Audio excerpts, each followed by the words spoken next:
Bien, bonjour à tous et bienvenue à ce premier débat de la 40e édition du Festival de Douarnenez. Un premier débat qui va donc essayer d'ouvrir le plus largement la problématique centrale de cette édition, à savoir les frontières. Il y a eu déjà ce matin une palabre à la MJC sur ce thème de la frontière, et là on va essayer de poursuivre la réflexion sur qu'est-ce que c'est qu'aujourd'hui une frontière, qu'est-ce que cela veut dire, qu'est-ce que cela représente, comment cela fonctionne, en sachant que dès que l'on emploie le mot de frontière, on utilise en réalité un terme qui peut avoir beaucoup de sens différents. Il y a bien sûr les frontières entre les États, mais il y a des frontières politiques qui ne sont pas forcément entre des États ou des États internationalement reconnus. Il y a des frontières contestées, d'autres qui ne le sont pas. Il y a des frontières d'autres natures. Il y a des frontières psychologiques, des frontières sociales. Il y a beaucoup de choses, de réalités humaines et sociales que l'on met derrière ce terme de frontière. Et l'enjeu de ce débat, c'est vraiment d'essayer de tous ensemble de réfléchir à cette polysémie, à cette complexité de la notion de frontière grâce à nos intervenants qui sont tous de grands talents et fortement qualifiés pour parler de ces phénomènes. Donc, en partant de l'autre bout, il y a tout d'abord Michel Agier, qui est anthropologue, chercheur à l'Institut de recherche pour le développement et directeur d'études à l'UHESS à Paris, qui travaille, je dirais, sur beaucoup d'aspects, principalement sur les liens entre les phénomènes de mondialisation et les migrations, la manière dont les migrations, au bout du compte, marquent, changent ce monde dans lequel nous vivons. Michel Agier est l'auteur de nombreux ouvrages que vous pouvez naturellement trouver à la librairie du festival. Pour ceux qui ne connaissent pas, c'est juste à côté, un petit peu en contrebas, du cinéma Le Club. Ensuite, à ses côtés, Stéphane Rosière, professeur de géographie à l'université de Reims, qui dirige également, qui anime la revue L'Espace politique et qui, depuis déjà un certain nombre d'années, travaille sur ces phénomènes de clôture, de fermeture violente des frontières, des murs, ou enfin il nous précisera la typologie la plus appropriée. Ce qui est intéressant, et j'ai envie de le dire, c'est qu'au départ, Stéphane a travaillé sur le nettoyage ethnique d'un point de vue géographique, sur la violence, donc, dans les phénomènes géographiques, la spatialisation des phénomènes de violence, ce qui l'a amené à travailler sur les murs. À ses côtés, sur le petit canapé, Yvan Gastaut, qui lui est professeur d'histoire contemporaine à l'université de Nice et qui travaille donc à la fois sur l'histoire des phénomènes migratoires, des migrations, mais également, il travaille aussi sur un autre domaine qui est, je crois, l'histoire du sport, notamment du football. Mais c'est en tout cas quelqu'un qui, ce soir, va essayer d'apporter, et va sûrement réussir à apporter, un petit peu de profondeur historique, de remise en place dans le déroulement du temps aux questions que l'on peut se poser aujourd'hui. Et puis ensuite, sur l'autre petit canapé, Norma Iglesias Prieto, qui enseigne, qui est chercheuse universitaire, qui enseigne à l'université d'État de Tijuana au Mexique, qui est anthropologue, sociologue, qui travaille sur ces phénomènes de frontières et notamment sur la frontière entre les États-Unis et le Mexique, notamment dans la région de Tijuana, mais qui travaille, je crois, aussi beaucoup sur les aspects symboliques, sur l'imaginaire lié aux phénomènes de frontières. Et puis pour ceux qui ont bonne mémoire, je rappelle que Norma avait déjà été invitée au festival à Douarnenez en 2005, l'année consacrée justement à cette frontière entre les États-Unis et le Mexique. Pour nous, comme c'est un peu une année jubilaire, les 40 ans, on est très content de voir revenir certains intervenants, certains cinéastes. Il y aura d'autres personnes au cours de la semaine qui sont déjà venues lors d'éditions antérieures et qui nous font le plaisir de revenir. Voilà, et à côté de Norma, Isabelle Huneau qui va traduire Norma qui ne parle pas français mais espagnol. Voilà, alors pour rentrer un petit peu dans le vif du sujet, moi j'ai envie de poser une première question à Stéphane Rosière sur finalement ce paradoxe. On parle depuis longtemps déjà d'un monde qui serait sans cesse plus ouvert, d'un monde sans frontières, d'un monde où les déplacements seraient sans cesse plus nombreux, pourraient même être presque instantanés si l'on pense aux échanges de données informatiques ou autres.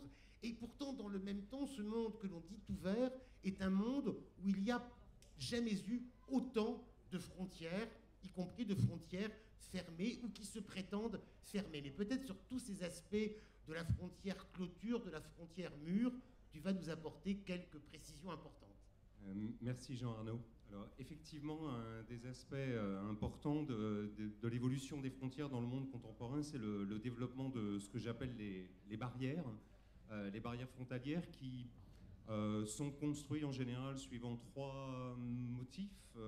La lutte contre le terrorisme, la lutte contre la contrebande et la lutte contre l'immigration. Alors on ne va pas faire durer le suspense, en fait les deux premiers mots d'ordre sont en général ne correspondent pas à la véritable finalité des frontières, des barrières, pardon, et la plupart des barrières frontalières contemporaines sont liées aux migrations internationales non désirées, qui sont le problème majeur auquel les barrières tentent de répondre. Alors, quand je parle de barrières, j'envisage en fait un ensemble de technologies extrêmement variées, et ces barrières peuvent prendre des formes très nombreuses.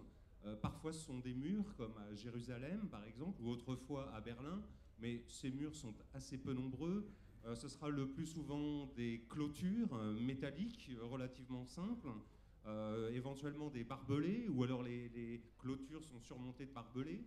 Ce sera des champs de mines, des murs de sable, comme au Maroc face aux Sahraouis. Ce sera des tranchées, comme en Tunisie à la frontière libyenne. On a donc des dispositifs éventuellement que je qualifierais d'archaïques qui servent à résoudre les problèmes les plus contemporains. Ce qui est intéressant, c'est que peuvent s'additionner à ces dispositifs relativement archaïques. Le mur nous renvoie d'ailleurs à la muraille de Chine, qui est antérieure à notre ère. Et donc s'ajoutent éventuellement des dispositifs technologiques comme les caméras infrarouges, les détecteurs ou les capteurs de mouvement, etc. On a donc éventuellement un panel technologique, notamment dans les pays les plus riches, qui va renforcer ces dispositifs archaïques. Voilà, donc un ensemble extrêmement varié, et en quelques minutes, je n'aurai pas le temps d'aller plus loin. Et si on additionne ces différents types de barrières, aujourd'hui, on peut considérer qu'environ 20 000 kilomètres de barrières de frontières sont barriérisées, ce qui représente à peu près 8% du linéaire mondial de frontières, soit 250 000 kilomètres. Environ 20 000 kilomètres, on peut donc les regarder un peu comme le verre à moitié vide ou comme le verre à moitié plein. On peut considérer que c'est peu, mais en même temps, ce sont souvent des pays qui jouent un rôle important dans le monde contemporain. Les États-Unis, l'Inde, Israël, l'Union européenne, avec des systèmes très, très variés. Mais ce sont donc beaucoup de pays majeurs et d'acteurs importants du système international qui se prémunissent avec une efficacité tout à fait discutable d'ailleurs, en érigeant des barrières. Alors, ces dispositifs sont d'une efficacité effectivement discutable, de même que, comme l'expliquera un serrurier, toute porte peut être forcée. Eh bien, aucune barrière ne peut résister en fait à la volonté farouche de ceux qui veulent la franchir. Ça nous avait été, on l'a répété ce matin, signalé par les responsables du centre de Coquel, où les camions passent vers le Royaume-Uni sur la navette, le shuttle vers la Grande-Bretagne. Et en fait, le responsable de la sécurité du site nous expliquait qu'un migrant qui veut passer finira par passer.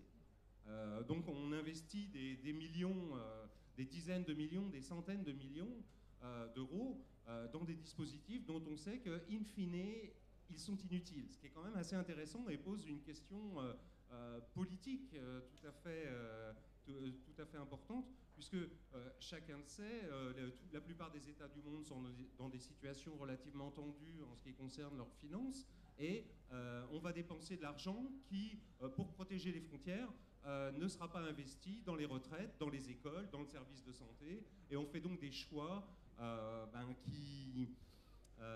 qui me paraissent évidemment discutables. Je rappellerai que même un pays comme la Grèce, en pleine banqueroute, a édifié une barrière certes relativement modeste de 12 km à sa frontière terrestre avec la Turquie, mais même un pays en pleine banqueroute construisait quand même, c'est vrai avec l'aide de fonds européens, une barrière à sa frontière. Donc là, il y a les problèmes politiques liés à ce type de construction dont on sait malgré tout qu'elles ne peuvent pas empêcher les flux migratoires, mais que l'on construit quand même pour répondre plutôt aux peurs, je dirais, de la société, pour offrir une réponse aussi aux électeurs, peut-être, en leur promettant un monde plus sûr, dans la mesure où on aura blindé les frontières.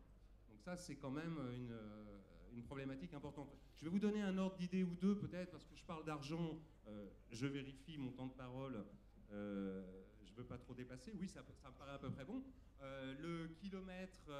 Un kilomètre de barrière suivant la technique que vous utilisez, si vous y ajoutez évidemment de la high-tech avec des caméras infrarouges, etc., ça va grosso modo de 1 million d'euros le kilomètre à 3 millions d'euros le kilomètre. Alors 3 millions d'euros le kilomètre, c'était le secteur de la frontière des États-Unis vis-à-vis du Mexique dans l'Arizona qui avait été construit dans le cadre de la Secure Border Initiative. C'était 3 millions d'euros le kilomètre et ils avaient construit une cinquantaine de kilomètres dans la première décennie des années 2000. Voilà, si on va prendre un chiffre moyen, allez, et un petit peu plus bas, 1 million d'euros le kilomètre. Ok, vous le multipliez par 20 000 kilomètres de frontières construites. Vous voyez l'argent qui est gaspillé. Alors vous allez me dire, non, il n'est pas gaspillé pour tout le monde. Et là, je vais être très polémique et même acide, parce que je dirais que ça profite d'abord aux industriels qui offrent ces solutions pour contenter les gouvernements, la population, et donc eux, par contre, bénéficient à plein de ces commandes d'État. Alors il faut bien comprendre qu'en même temps de mettre tout cet argent dans des dispositifs inutiles et qui, in fine, ne profitent qu'aux actionnaires de ces grands groupes des entreprises du groupe militaro-industriel ou sécuritaro-industriel, comme on dit aujourd'hui, on est quand même dans une polémique assez gênante et les chiffres sont tout simplement astronomiques. Voilà où on met notamment notre argent aujourd'hui à construire des murs qui sont un peu l'équivalent de seaux pour vider la mer.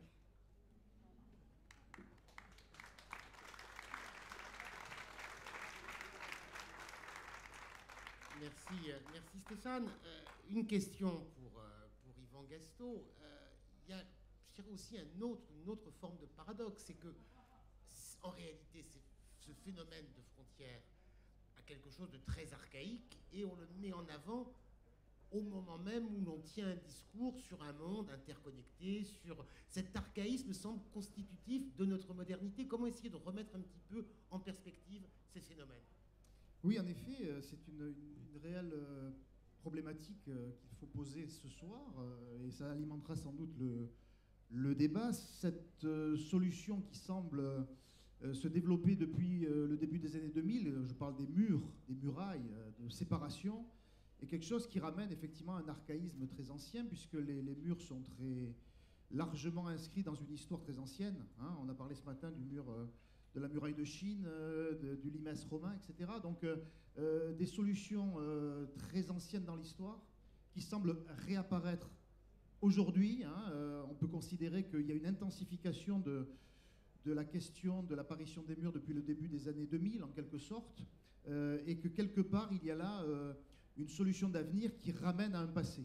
Ce qui pose finalement la question de l'historicité de ces murs et finalement des frontières, avec peut-être une périodisation qui fait que cette solution de la muraille est une solution qui apparaît dans des dimensions conjoncturelles à certaines époques. Et du coup, je pense qu'il faut historiciser, hein, c'est-à-dire replacer dans le temps cette volonté de se défendre, de se protéger, parce que c'est véritablement ça qui est en jeu ici. Et tu as raison, hein, de poser la question d'un paradoxe, le paradoxe de la modernité, c'est-à-dire nous sommes dans une période qui a, alors on ne sait pas tellement quand elle a véritablement commencé, mais qui est une période de brassage. le continent européen, entre autres, est un continent ouvert, en réalité, à de multiples flux migratoires, quoi qu'il en soit, et ce continent s'est constitué par ces flux migratoires. Or, la solution que l'on trouve aujourd'hui pour résoudre un certain nombre, entre guillemets, de problèmes, c'est justement l'idée de se protéger. Et ça, véritablement, c'est le paradoxe de la modernité, entre réalité cosmopolite et fantasme de la pureté, en fait, d'un retour à la pureté.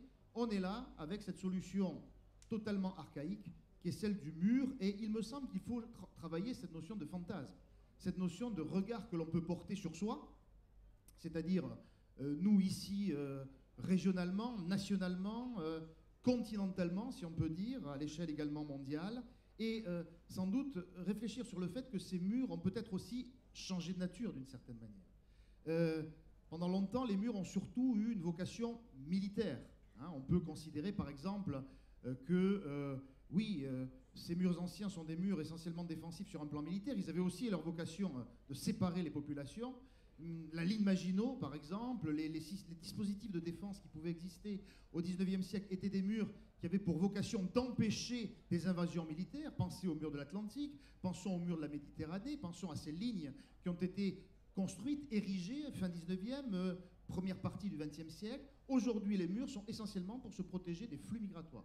Et là, on a effectivement une dimension très importante qui nous renvoie à ce point qui me semble essentiel, c'est que nous fonctionnons dans un imaginaire du cloisonnement, un imaginaire d'un repli sur soi, à l'heure justement où le repli sur soi ne me semble plus tellement d'actualité dans les faits. Et là, il y a cette séparation, cette dichotomie qui nous amène à construire ou à reconstruire le nous et le eux à une époque où ce nous et ce eux, la relation n'est plus binaire, n'est plus séparée justement, on est plutôt mêlés. Hein, que je sache, le continent européen est un continent qui est traversé par de multiples cultures, traversé par de multiples références culturelles, traversé par de multiples religions, et c'est à ce moment-là que le désir de frontières se développe de manière très nette. Voilà un paradoxe qui me semble expliquer peut-être la réémergence de ces murs. La montée, ou plutôt la remontée de cette peur de l'invasion, qui est un élément qui me semble être emblématique de la volonté de se replier derrière des murs. Et Stéphane le disait tout à l'heure, l'imaginaire de la frontière, c'est aussi l'imaginaire de dire que nous construisons, que nous faisons quelque chose pour nous protéger. Et construire un mur, même si ça n'a pas grande efficacité, ça a une certaine efficacité, mais pas une efficacité absolue. L'hermétisme n'existe pas, y compris à l'époque de la muraille de Chine ou du limes romain, où il y avait des points forts et des points faibles dans ce dispositif architectural, on pourrait dire, et défensif. Et bien là, c'est pareil. Quelque part, l'idée de montrer qu'on construit est quelque chose qui permet de rassurer, en quelque sorte, et qui permet aussi de développer des discours qui sont des discours dangereux. C'est là que le danger existe, à savoir le discours du chacun chez soi. Et ce discours du chacun chez soi, c'est-à-dire de chacun derrière son mur, en quelque sorte, est un discours qui, finalement, nous ramène à réfléchir sur le mouvement humain.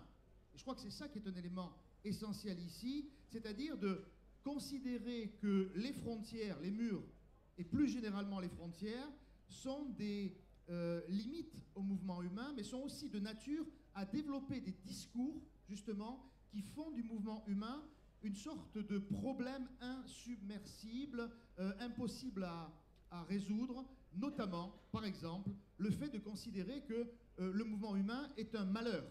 Je pense qu'il faut peut-être réviser d'abord, pour réviser la question des murs, réviser notre regard sur les mouvements humains, qui sont bien sûr tributaires du malheur, bien sûr tributaires de problèmes politiques, de problèmes climatiques, mais qui peuvent être aussi envisagés selon la perspective de quelque chose qui serait un projet de vie.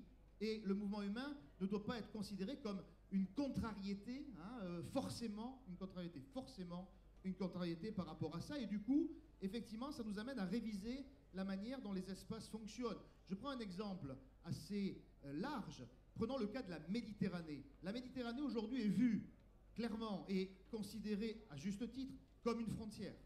Quand on regarde le nombre de morts qui ont jalonné cet espace depuis ces dernières années, depuis peut-être 2 ans, quand on parle de la crise des migrants, mais on peut remonter à déjà 20 ou 30 ans, puisque les premiers navires qui ont quitté les rives sud vers les rives nord si on peut considérer, c'était déjà dans les années 90. Donc il y a une réalité d'un regard sur la Méditerranée comme une ligne de clivage. Mais si on parle par exemple de l'époque des années 20, des années 30, à l'époque de la colonisation, la Méditerranée est vue au contraire comme un espace de transfert, de rencontres, même si ce sont des rencontres déséquilibrées. Il y a un regard sur la Méditerranée qui n'était pas vu à ce moment-là comme un espace frontière. Alors que si on remonte encore plus dans le temps, la Méditerranée c'était le lieu des barbaresques, c'était le lieu des pirates, c'était le lieu des conflits. Et donc il y a des mouvements pendulaires qui font de certains cadres, des cadres qui sont à certains moments considérés comme des frontières et à d'autres moments beaucoup moins. Et ça, c'est un élément qu'il faut prendre en considération. Et je termine peut-être par quelques remarques, en quelque sorte. Il y a plusieurs types de murs qui fonctionnent dans notre quotidien, en quelque sorte. Aujourd'hui, les murs entre États, on en a parlé tout à l'heure, mais aussi, par exemple, des murs qui séparent des quartiers. On peut penser, par exemple, à Padoue, dans les années déjà 2006-2007, où le maire avait érigé un mur entre les quartiers considérés comme des ghettos immigrés, je prends le terme qui était employé, et le reste de la ville. On peut penser à Calais récemment, où était envisagé un mur avec un cadre arboré, tel qu'on l'avait présenté, pour là aussi séparer, avant l'évacuation de Calais, une réalité qui était finalement de penser le fait que, voilà, en séparant les populations, qui sont aujourd'hui inséparables, eh bien, on a la possibilité de résoudre des problèmes. Or, il me semble, c'est ça le danger, que c'est totalement irréaliste. Et du coup, cet imaginaire de la frontière, revenons au mur de Berlin par exemple, est un imaginaire qui a quand même des conséquences sur le réel. Parce que, on en parlait ce matin, le mur de Berlin, lorsqu'il est construit en 1961, en une nuit pour les premiers édifices, et puis finalement fortifié par le temps, a eu tendance, malgré tout, même si on a pu le traverser, même si on a pu le franchir, à structurer un état d'esprit duquel on n'est pas encore revenu. Et je crois qu'il y a là un imaginaire de la frontière lorsqu'elle se veut hermétique qui nous touche, qui nous marque. C'est-à-dire que quand cette frontière elle existe, eh bien elle nous limite à cet espace. D'ailleurs, quand le mur de Berlin est tombé en 1989, pas mal d'Allemands de l'Est ont été surpris de ce qu'ils ont rencontré de l'autre côté. Parce qu'ils y ont vu une société quasiment multiculturelle, une RFA qui était beaucoup plus ouverte à la diversité que ce qui était en Allemagne de l'Est. Et les traces de cette limite qui a duré 30 ans, dans une époque extrêmement tendue, eh bien, il en reste encore aujourd'hui de multiples traces, donc de multiples échos, de multiples impacts. Et donc je crois que les frontières n'ont pas forcément d'efficacité, mais lorsqu'elles existent, elles marquent et elles balisent notre paysage en quelque sorte. Et ça, c'est un élément important parce que, par exemple, aujourd'hui, les frontières de l'Europe essaient de se définir d'une manière plus ou moins hermétique, là aussi, et la Méditerranée semble être effectivement un espace limite qui n'est pas, pour nous aujourd'hui, sans poser problème, parce que quand on voit les événements récents sur le terrorisme et que les seules ou quasiment seules manières de résoudre ces problèmes sont considérées comme étant de reconstruire ou de fortifier ou de limiter l'entrée aux frontières, on est effectivement dans quelque chose qui est totalement fantasmatique. Et du coup, je crois que pour bien appréhender ces questions, il faut aussi travailler sur, comme on le fait ici dans le festival, les récits de passage, la manière dont les migrants envisagent la frontière, dans la manière dont ceux qui se calfeutrent en quelque sorte l'envisagent, mais aussi dont les migrants évoquent ces passages de frontières qui sont souvent des récits de réel, des récits reconstruits parfois, qui sont marqués par ces étapes, des étapes complexes, des étapes qui font que la frontière fait partie de l'univers du migrant aujourd'hui comme une épreuve à franchir. Et dans ce contexte-là, effectivement, il me semble que nous sommes partis sur de très mauvaises bases pour envisager l'avenir en matière de flux migratoires.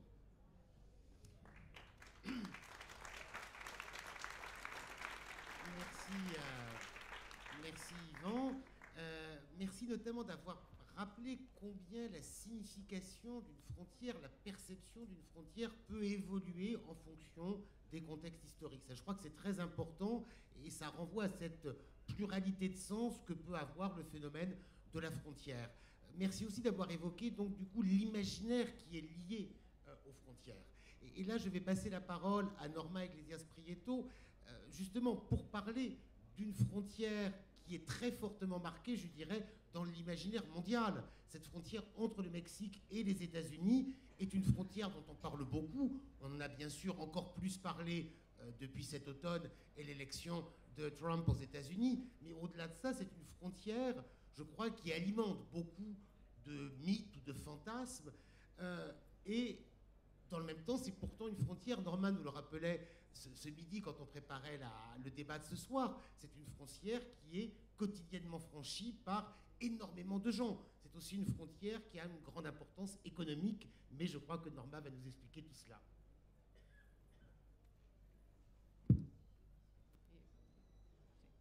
Antes que nada, gracias por la invitación. Avant tout, merci beaucoup pour l'invitation. Es un placer estar aquí. C'est un grand plaisir d'être Y ici. quiero también agradecer a Isabel por el trabajo de romper mi primera frontera, que es la del idioma. Et je voulais remercier Isabelle pour briser cette première frontière qui est celle de la langue.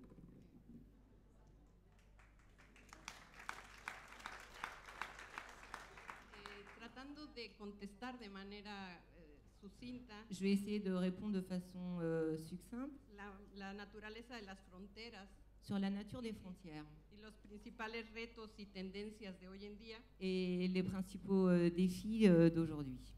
Me voy a apoyar en mi experiencia como residente Je transfronterizo vais essayer de m'appuyer sur mon expérience comme habitante d'un lieu frontalier y como investigadora que ha et comme dedicado la chercheuse mayor parte de su qui vida qui a a passé la tratar de partie de, entender la realidad de México, Estados qui a, Unidos, qui a passé la partie de son temps à travailler sur cette notion des États-Unis, particularmente la de Tijuana, San Diego. et en particulier celle de Tijuana et San Diego. Es una oportunidad de entender las fronteras, une ya que es la opportuni- más transitada c'est- del mundo. C'est une opportunité pour comprendre cette frontière qui est la plus traversée du monde. Estamos hablando de cruces legales On est en train de o parler documentados de un cuarto de millón de traversées qui sont légales, d'un quart de million diariamente, quotidiennement, y en donde aproximadamente el 70% où son il y a cruces regulares. à peu près 70% de ces passages qui sont réguliers et légaux. Una frontera que de alguna manera funciona como una lupa Une frontière qui, d'une certaine façon, fonctionne comme une loupe, que nos permite también comprender otras fronteras qui nous- del mundo, qui o nous por lo permet- menos qui nous permet de comprendre aussi d'autres frontières du monde, ou au moins algunas tendencias generales. certaines de ces tendances générales. Y quiero retomar algo de lo que ya se dijo, Et je voulais rebondir sur des choses qui ont été dites, que es la cuestión de la paradoja o la qui est contradicción celle du paradoxe et de la contradiction de las fronteras, des frontières. y empezando por el hecho de que asociamos frontera con muros. Et je vais commencer par celle où on associe le terme de frontière à celui de mur. Existen muchas maneras de tener fronteras Il existe beaucoup de façons d'avoir des frontières sin muros. sans mur. Y esta paradoja, por un lado, presenta un Et aparente ce- mundo globalizado, Et ce paradoxe presenta por un lado un présente mundo d'une certaine globalizado, partie d'un monde globalisé en donde ciertos sectores de la où población certains secteurs de la population y empresas et des entreprises se pueden mover libremente, peuvent se mouvoir et bouger tranquillement insertir que el mundo es de ellos, et avoir l'impression que le monde leur appartient. pero otro sector mucho más grande de la Mais población il y a d'autres secteurs beaucoup plus amples de la al que population se le restringe su circulación à qui cette population est restreinte. y Cette sin circulation embargo restreinte. la economía los forza. Et cependant, cette économie les moverse. force à bouger. Hay que ver el número de migrantes y Il refugiados n'y a qu'à voir le nombre de migrants et y de el creciente réfugiés número. croissant.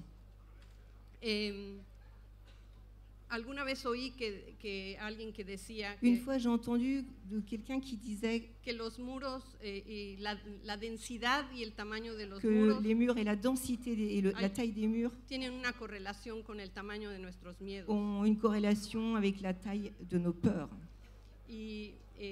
Y también que los muros Et aussi que les murs son la representación objetiva más clara sont la représentation objective la plus claire de nuestra incapacidad de de dialogar y notre de incapacité conocernos. à dialoguer et de nous connaître.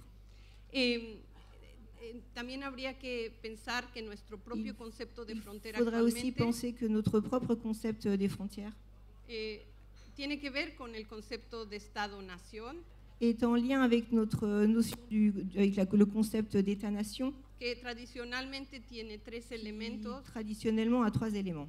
un territorio más o menos Un fijo, territoire, plus una ou moins población más o une menos population, fija, plus ou moins y fixe, una serie de instituciones et o une série leyes y d'institutions, gobiernos que des tratan de lois, des ordenar y guiar gouvernements el comportamiento. qui essaient de rédiger le comportement. En este momento hay una, digamos, una dislocación o una ruptura En ce moment, il y a une certaine dislocation, une rupture entre estos tres elementos que conformaban entre de ces manera tradicional 3 éléments qui el coexistaient Estado-nación. dans l'État-nation. Nos encontramos en un mundo en On donde se retrouve dans un monde où no necesariamente se asocia el territorio con la on población nacional. n'associe pas forcément le territoire avec la population nationale.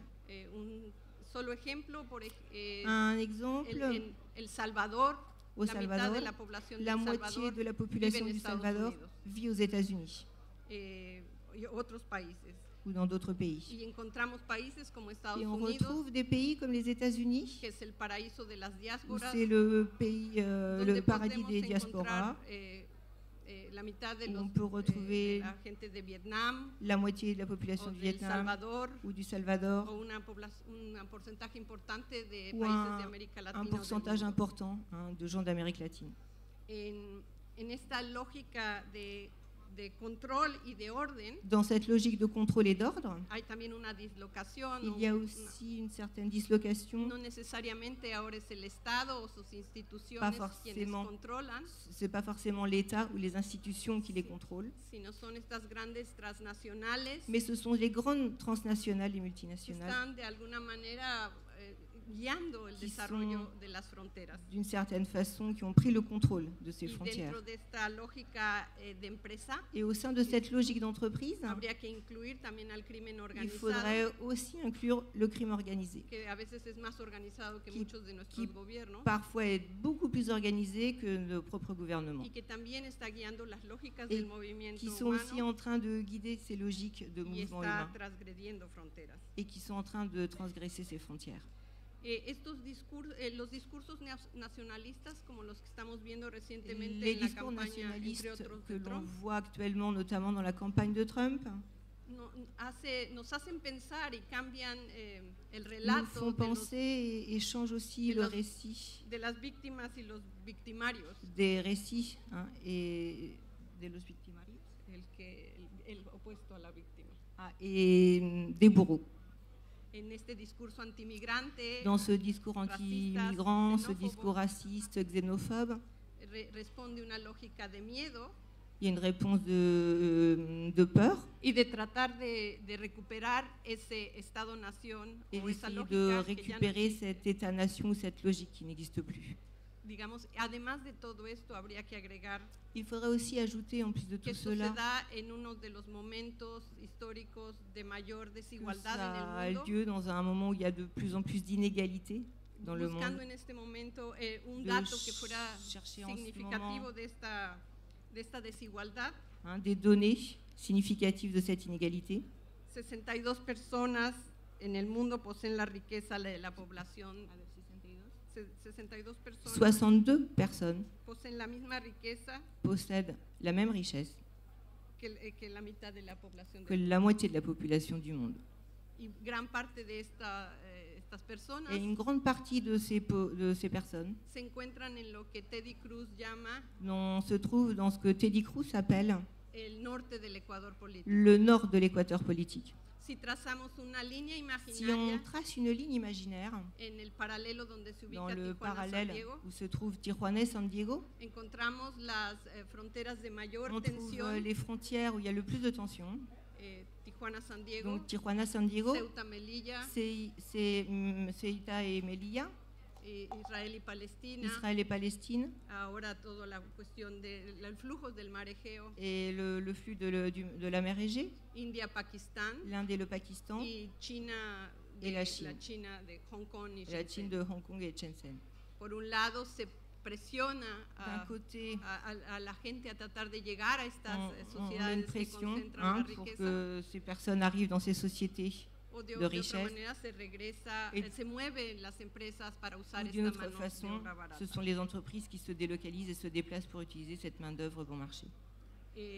Termino con la pregunta de Je vais ¿hay terminer manera avec une question. Y a-t-il en une façon, este nivel de concentración de la dans ce riqueza niveau de que es concentration de richesse exponencial y que qui est parece exponentielle que se agranda et qui semble por segundos, s'agrandir si es de posible minute en minute, plantear s'il est possible plantear el regreso, de se poser como comme han hecho question, varios de los políticos, comme se sont posés ces questions certains grands a este politiciens, mundo à ce monde de los nacionalismos tradicionales, des nationalismes en donde traditionnels, se quiere mantener où on veut a cada quien en su lugar maintenir chacun chez soi, cuando no hay condiciones. alors qu'il n'y a pas les conditions pour cela. Lo dejo ahí para-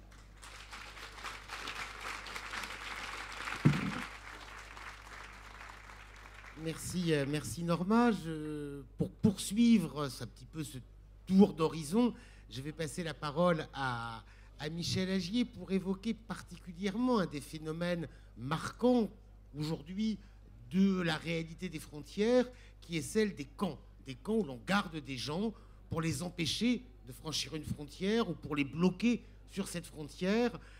Michel a beaucoup travaillé sur cette question de cette généralisation, de cette multiplication des camps. Qu'est-ce que cela signifie également? Qu'est-ce que signifie ce phénomène aujourd'hui? Bien, merci et bonjour. Peut-être avant, je voudrais juste participer aussi de cette réflexion plus générale en considérant que du point de vue de l'anthropologie, la frontière n'est pas quelque chose qu'on choisit, qu'on discute, qu'on aime ou qu'on n'aime pas. C'est une réalité de fait. On existe à travers des frontières. On l'a dit, l'une des premières frontières, c'est la frontière linguistique. Il existe des tas de frontières culturelles, comme on les nomme. Et dans les années 60, des anthropologues d'Europe du Nord avaient produit un ouvrage collectif qui a été très important, qui s'est appelé Ethnic Groups and Boundaries. Les groupes ethniques commencent à exister à leurs frontières. Et donc, c'est d'une certaine façon, tout ce qui permet de faire exister l'identité de chacun, c'est la relation avec l'autre. Et la relation avec l'autre, c'est ça la frontière. Alors, il peut y avoir effectivement des phénomènes d'identification, de différenciation, de reconnaissance, de séparation, mais tout ça fait un petit peu partie de l'histoire de l'humanité d'une certaine façon. Moi, il m'a semblé qu'on avait aujourd'hui de plus en plus de situations de frontières. C'est-à-dire, à un moment donné aussi, dans l'histoire de l'anthropologie, on appelait cultural contact, le contact culturel, ce qui mettait en rapport, par exemple, dans le contexte colonial, des groupes ethniques les uns avec les autres, et plus encore des groupes ethniques avec des Blancs, des Européens, des colons, etc. Et à ce moment-là, effectivement, on avait un très fort changement culturel qui se passait à un moment donné dans un contact. Et avec la mondialisation, ce qu'on a, c'est d'une certaine façon la multiplication des situations de contact. Des langues, des cultures, des manières de s'habiller. On n'arrête pas d'en parler entre nous. Je veux dire qu'en Europe, on n'arrête pas de parler de ces sujets-là. Et dans ce cadre-là, il y a quelque chose qui est à la fois, je dirais, naturel, historique et très ancien, et très fort aujourd'hui dans le contemporain, c'est la séparation. C'est la peur et la séparation. La peur et l'envie de se replier fait partie de toute l'histoire de l'humanité dans son rapport aux autres et dans son rapport à l'inconnu, dans son rapport à la différence.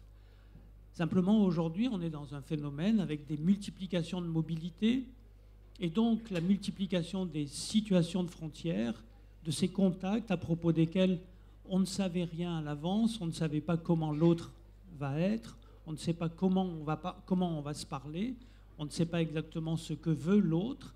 Et à ce moment-là, effectivement, la relation se traduit par une séparation et donc une absence de relation. C'est pour ça que j'avais fait de mon côté une séparation analytique, en tout cas entre le mur et la frontière.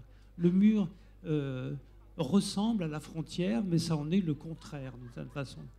Alors le camp, ça se situe là, ça se situe exactement dans cette différence entre la frontière comme concept, comme quelque chose qui est inscrit dans toutes les vies de nos identités, et le mur qui est l'institutionnalisation de cette séparation, rendre l'autre invisible, littéralement invisible. Et le camp, la première fonction du camp, d'une certaine façon, c'est de rendre l'autre invisible. le bloquer quelque part, ni ici, ni là, ni dans un État, ni dans l'autre. Et là, effectivement, on revient à cette problématique qui aujourd'hui est la plus en crise, qui est celle des États-nations. Parmi toutes les frontières, celles qui sont le plus en crise sont les frontières des États-nations.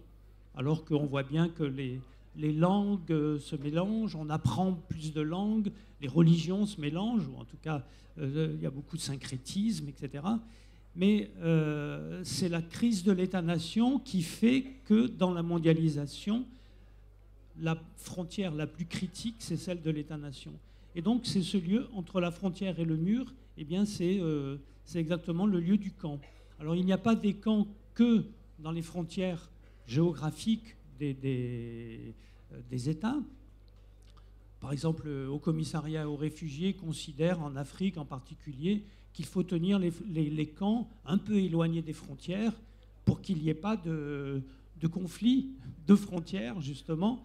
Mais c'est bien parce que, au départ, c'est lorsque des gens ont passé une frontière qu'on va les mettre dans un camp. C'est ce qui se passe généralement en Afrique, dans la fondation des camps de réfugiés. Des gens qui ont traversé une frontière nationale, qui sont passés dans un autre pays, ils ont passé une frontière, on les met d'abord dans un camp. Après, on les met éventuellement dans un camp de regroupement, dans un camp de réfugiés, etc., etc. Des gens passent leur vie après à aller d'un camp à un autre, ce qui fait que d'une certaine façon, on peut dire qu'ils restent toujours dans la frontière. C'est pour ça que moi, il m'a semblé que les camps participent à quelque chose d'autre dans les concepts dont on dispose, et notamment en langue anglaise. On a plusieurs mots pour le mot frontière, le border, qui est la limite, le boundary, qui est un peu tout ce qu'on pense à propos de la frontière, la frontier, qui est la conquête d'un espace. Et puis il y a un mot en plus, et qu'on entend de plus en plus dans les sciences sociales anglo-saxonnes, c'est le mot borderland. Et borderland, c'est exactement le pays de la frontière, la terre de la frontière. On n'a pas la traduction littérale en français. C'est la frontière en tant que lieu. Et tous les camps, mais pas seulement les camps, c'est aussi les campements, les ghettos, les marges, les lieux marginaux. Et là, on pourra aussi inclure là-dedans les marges urbaines, souvent, ou les interstices, tout ce qui est en dehors de l'ordre normal des choses, crée quelque chose comme une vie dans la frontière, dont le camp, à ce moment-là, est un peu symptomatique.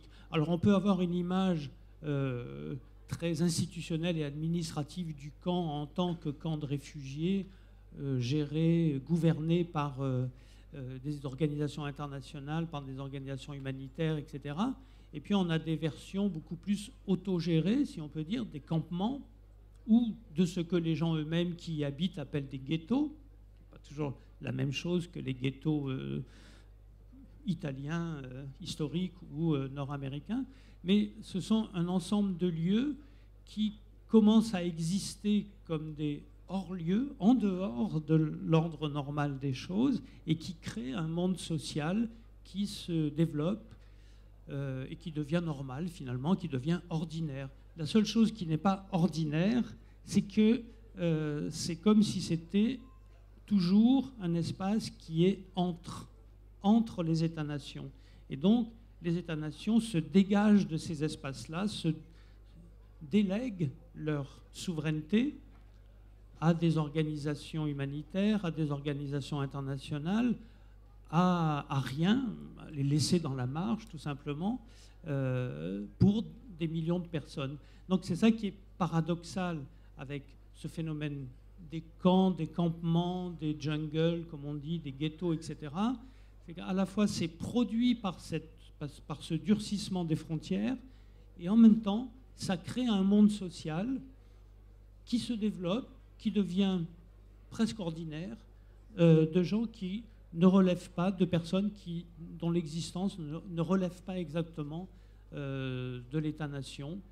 Et donc il y a, un phénomène à la fois de développement social normal et de séparation qui s'accentue parce que, effectivement, tant qu'on est dans le seul modèle, et ça c'est ce que je répète très souvent et qui n'est pas forcément compatible avec la discussion avec tout le monde géopolitique, etc., mais tant qu'on ne réfléchit au monde que dans le contexte des États-nations, on n'a pas de solution sur ce phénomène des migrants qui migrent, des réfugiés, des demandeurs de quelque chose, ou qui sont simplement des gens en déplacement et auxquels on n'arrive jamais à donner exactement une place.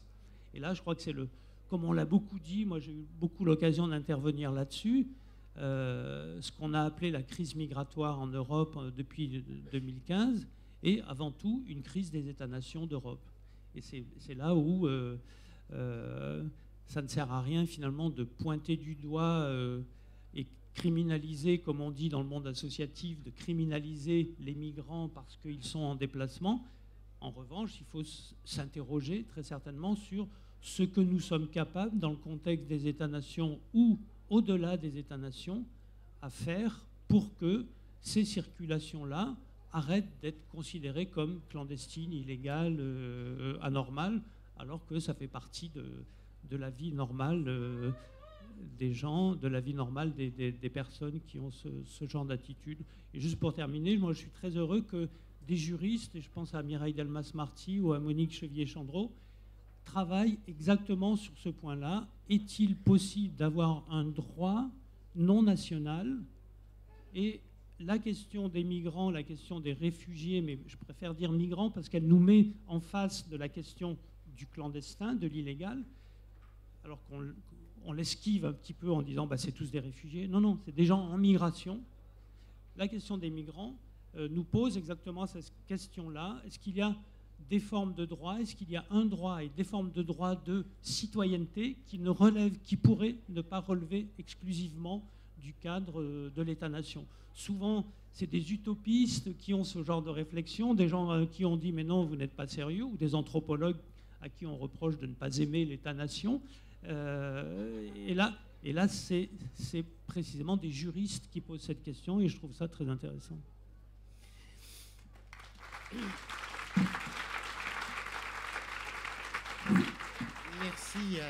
Merci beaucoup pour ces réflexions qui sont, je crois, vraiment qui nous amènent au cœur de la problématique, pas seulement de ce débat, mais finalement du festival en général.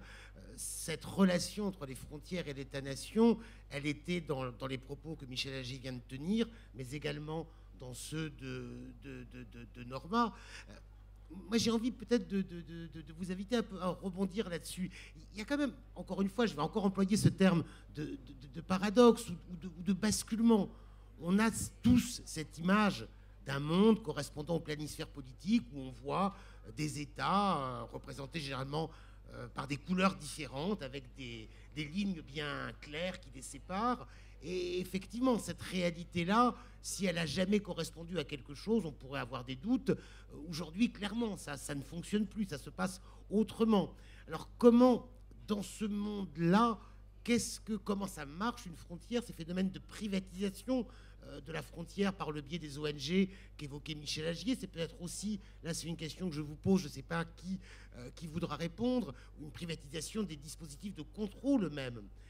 Et puis toujours sur le registre des paradoxes, moi dans les propos de Michel Agier, cela me faisait penser à la situation particulière de l'Union européenne qui se présente comme une structure supranationale permettant de dépasser ou de relativiser ou de spiritualiser les frontières existantes entre les États membres, mais qui dans le même temps renforce les contrôles à ces frontières en sachant que les exigences les plus fortes qui sont posées aux États candidats, aux pays qui veulent rejoindre l'Union, c'est justement de mettre aux normes européennes leur dispositif de protection des frontières et de régulation des flux de personnes avec tous les instruments juridiques qui existent depuis les conventions de Dublin et quelques autres. J'aimerais bien que vous réagissiez peut-être Stéphane, sur ces questions-là. Un petit mot, le niveau de privatisation. Alors la privatisation de la gestion des frontières est un phénomène effectivement qui se déroule concrètement aujourd'hui. Alors il est variable suivant les pays. Il y a quand même des pays qui gardent des États qui souhaitent garder un strict contrôle de la gestion de leurs frontières. Je pense à l'Inde, par exemple. Les Border Security Force sont les seuls habilités à agir aux frontières. Et là, il n'est pas question, que je sache encore, de privatiser la gestion des frontières. À l'inverse, on a des pays comme les États-Unis ou Israël. Alors le cas d'Israël est intéressant parce que là, c'est la gestion éventuellement des checkpoints pour passer d'Israël au territoire palestinien qui a pu être confiée effectivement à des sociétés privées, souvent d'ailleurs formées par d'anciens militaires. Ils ont le savoir-faire, et puis ils ont leurs entrées dans le ministère de l'Intérieur. Donc finalement, c'est eux qui gèrent ces passages. Je vous renvoie au travail de Cédric Parizeau et Stéphanie Lat Abdallah et leur livre À l'ombre du mur aux éditions Actes Sud.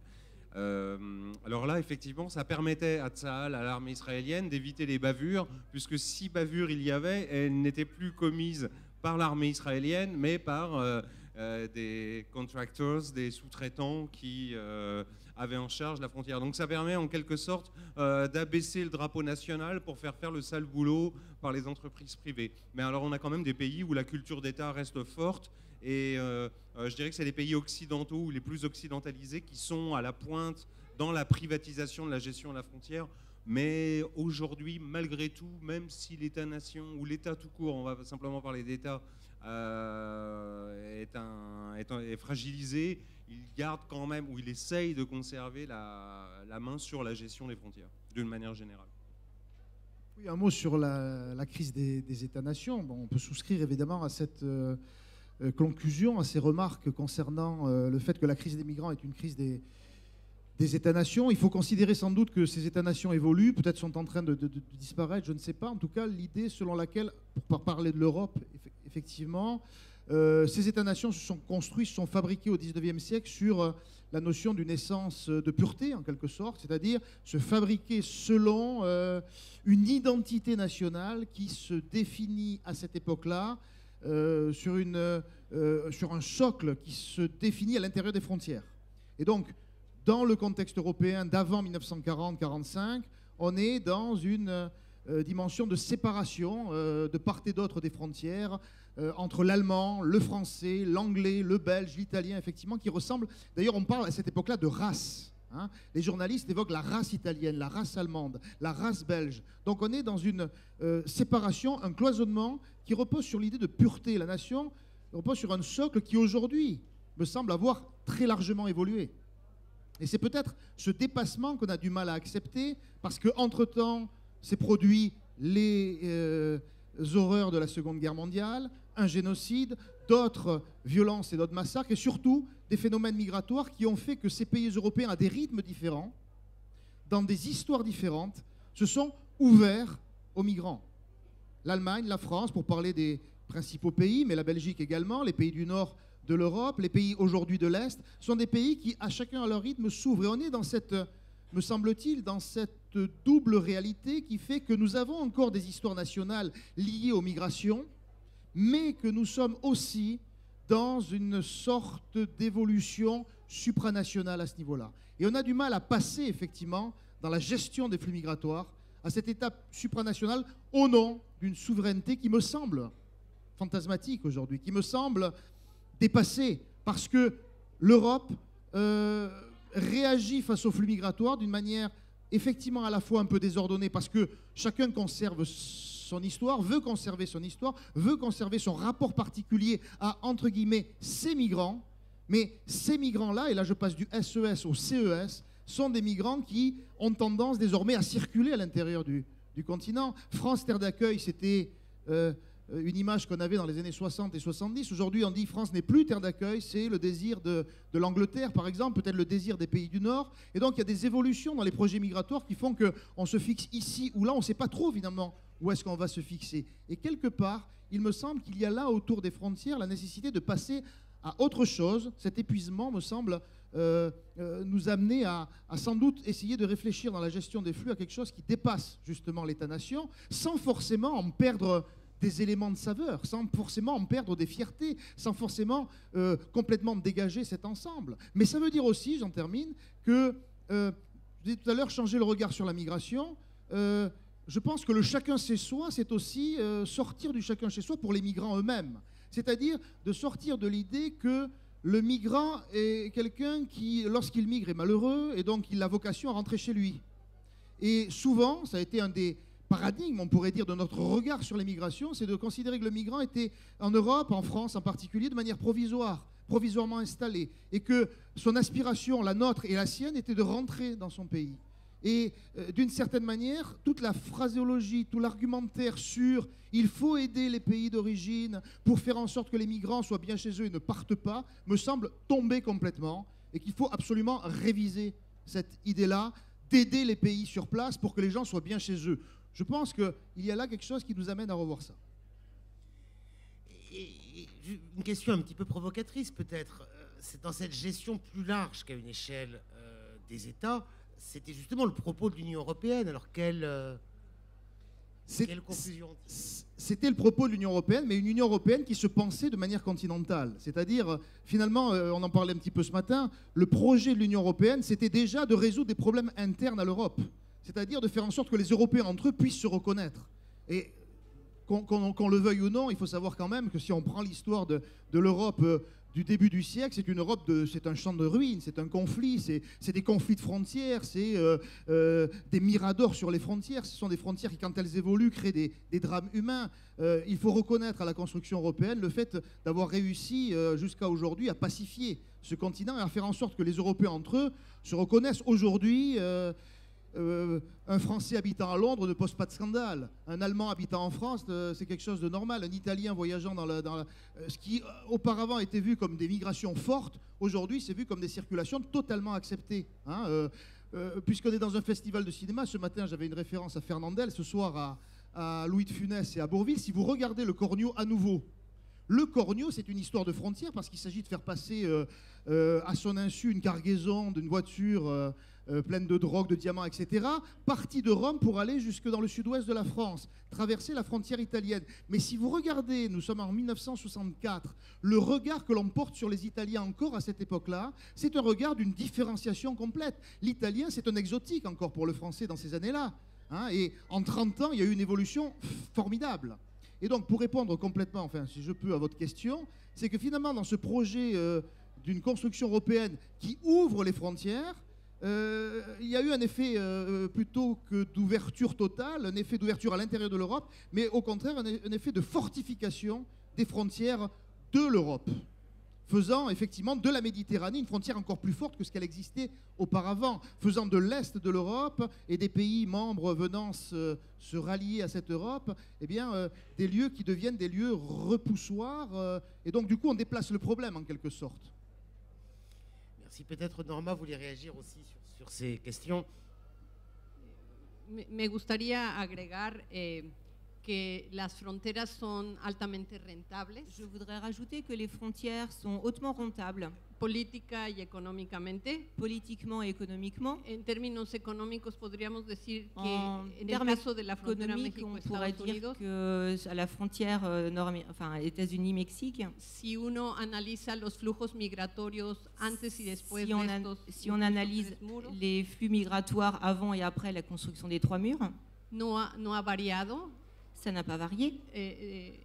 Lo que ha hecho es hacerlos más vulnerables y por lo tanto también más baratos. C'est de rendre les gens plus vulnérables et encore plus bon marché. Las fronteras también generan ciertos negocios, como por ejemplo. Les frontières génèrent aussi beaucoup de business, comme par exemple la privatización de los centros de detención. La privatisation des centres de détention. Que se convierten en huéspedes cautivos. Qui se transforment en y que cuestan mucho dinero. Qui se transforment en clients o des el prisons hecho et qui coûtent de très cher. mantener tanta gente encarcelada. Et la raison de maintenir autant de gens en donde, por prison. ejemplo, hay más latinos en Estados Unidos en las cárceles que en las universidades. Par exemple, il y a beaucoup plus de latinos enfermés en prison que dans les universités. Y políticamente, pues acabamos de ver el triunfo de un presidente a partir de discursos de miedo y de fronteras. Et politiquement, on a vu le triomphe de Trump à partir de ce discours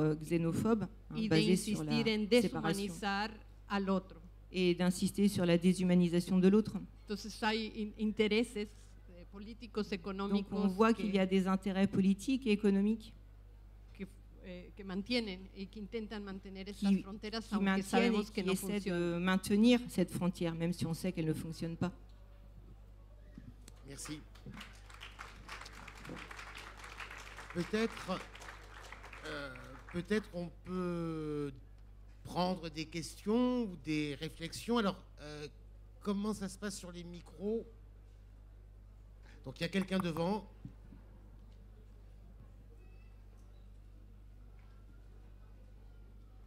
Le micro arrive.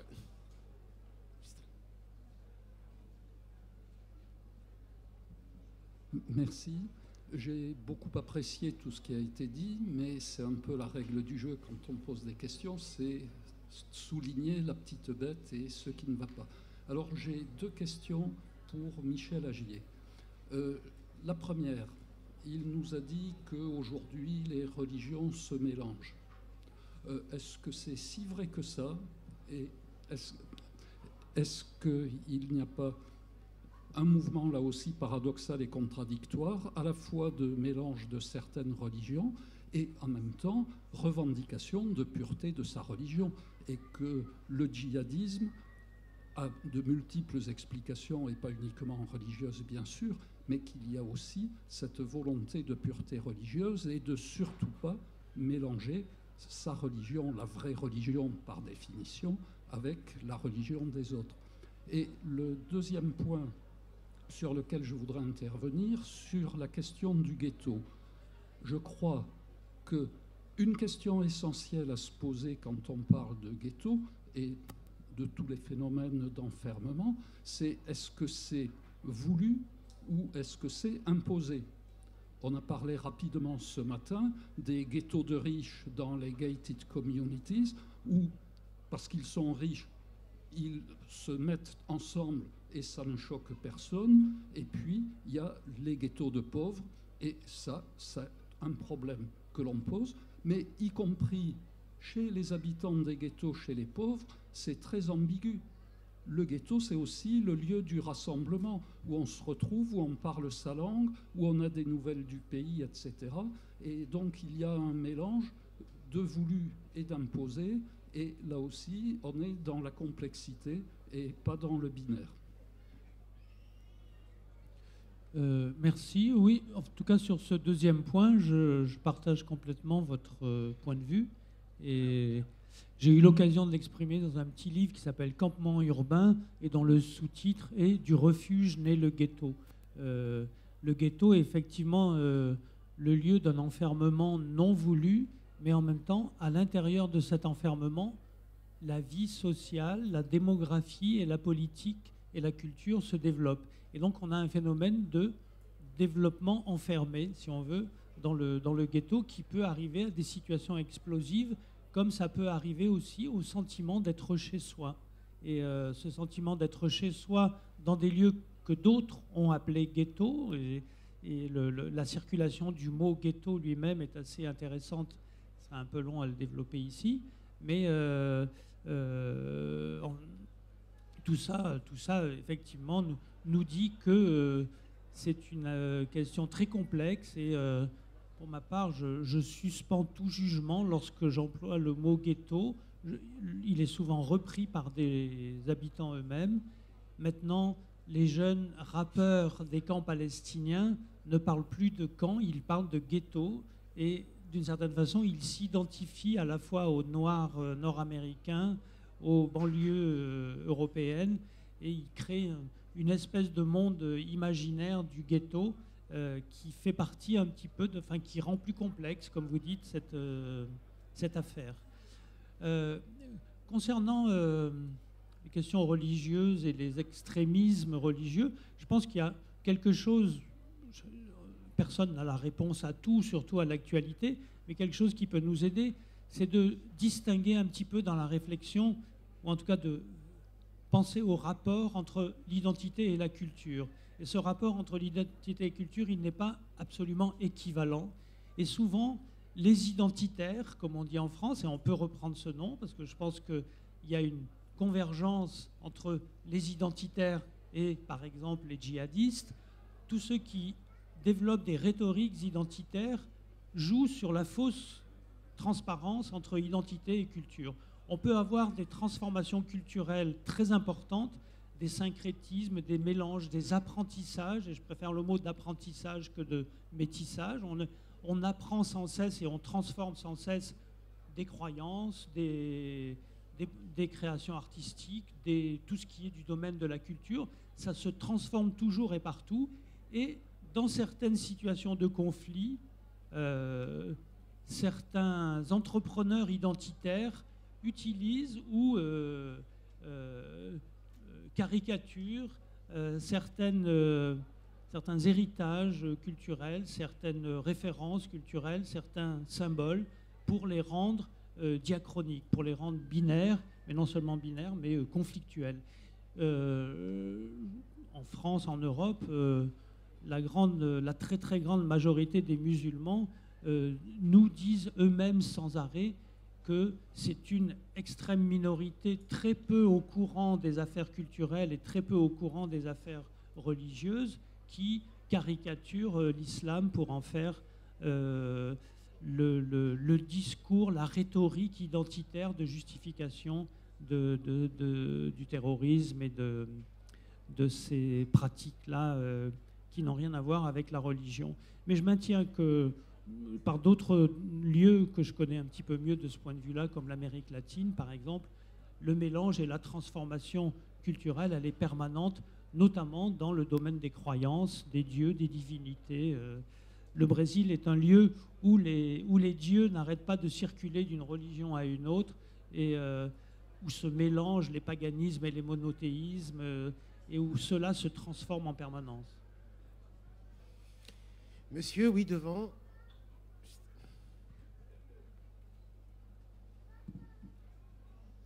Oui, nous avons invoqué le problème des religions et les frontières. Je pense qu'il y a des frontières dues à la différence des religions dans chacun des pays.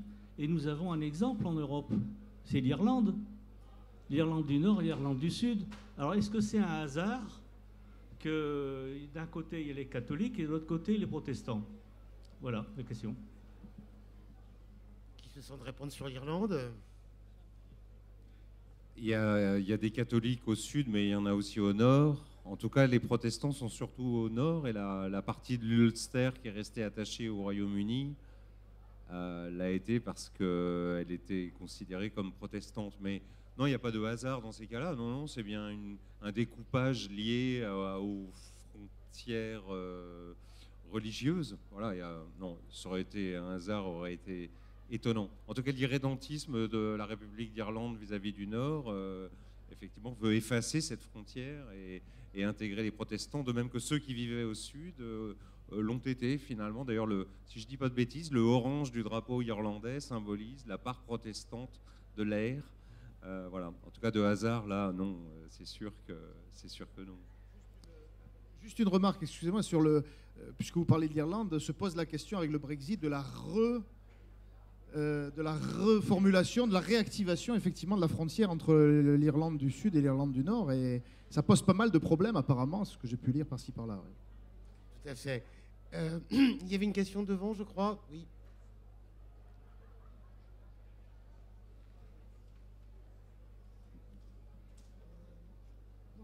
Bonjour à tous. Bonjour à tous. Je suis sourde, mais j'ai des problèmes de poignet. Alors pour signer, je préfère parler.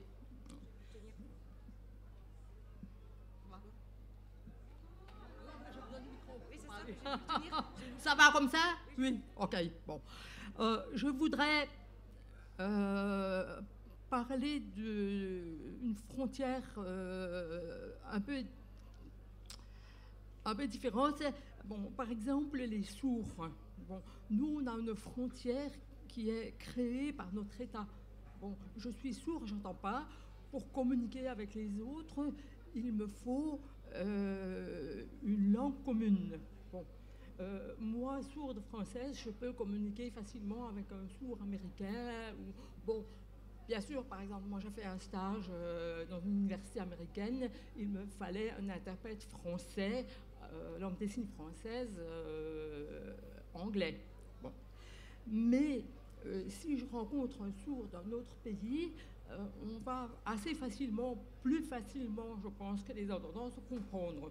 Bon. Pourquoi? Parce que nous avons un vécu commun face aux entendants. Voilà. Le mot entendant n'est pas péjoratif, ça marque simplement une situation, c'est tout. Bon. Si vous, ici, au festival, vous n'aviez pas ouvert aux sourds, si vous n'aviez pas donné aux sourds la possibilité de participer, s'il n'y avait pas d'interprète, eh bien oui, il y aurait une frontière. Vous voyez? Bon. Alors qu'au contraire, là, avec l'interprète, ben, la frontière, elle disparaît. Je ne sais pas si je me fais bien comprendre. Voilà. Tout à fait, mais merci de cette intervention. De toute façon, la question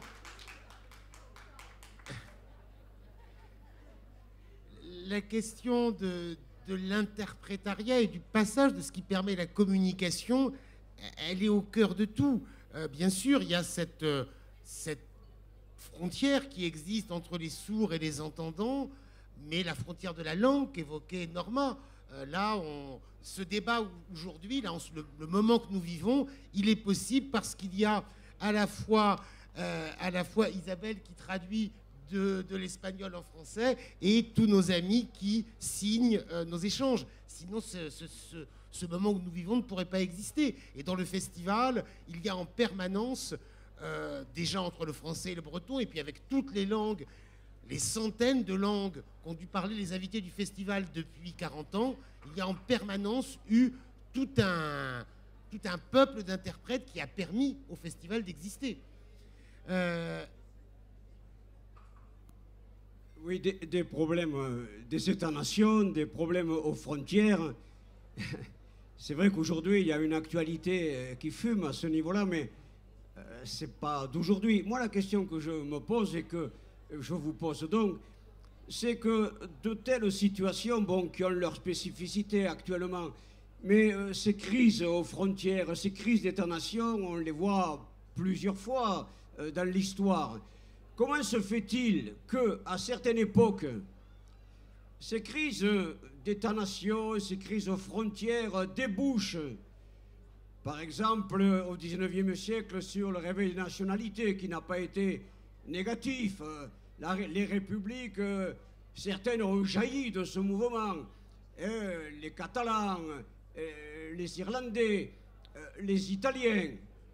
Également, le mouvement de la décolonisation. Les États-nations se replient sur eux-mêmes, comme aujourd'hui on se replie sur nous-mêmes. Mais la négritude au niveau culturel, les mouvements de libération nationale dans le tiers-monde, Gandhi, etc. Comment se fait-il qu'à certaines époques, ces prises de conscience, crise d'État-nation, crise des frontières, débouchent sur des mobilisations libératoires, et qu'à d'autres époques, au contraire, ça débouche sur des frilosités qui, comme chez nous, voient la montée de fascistes comme Le Pen?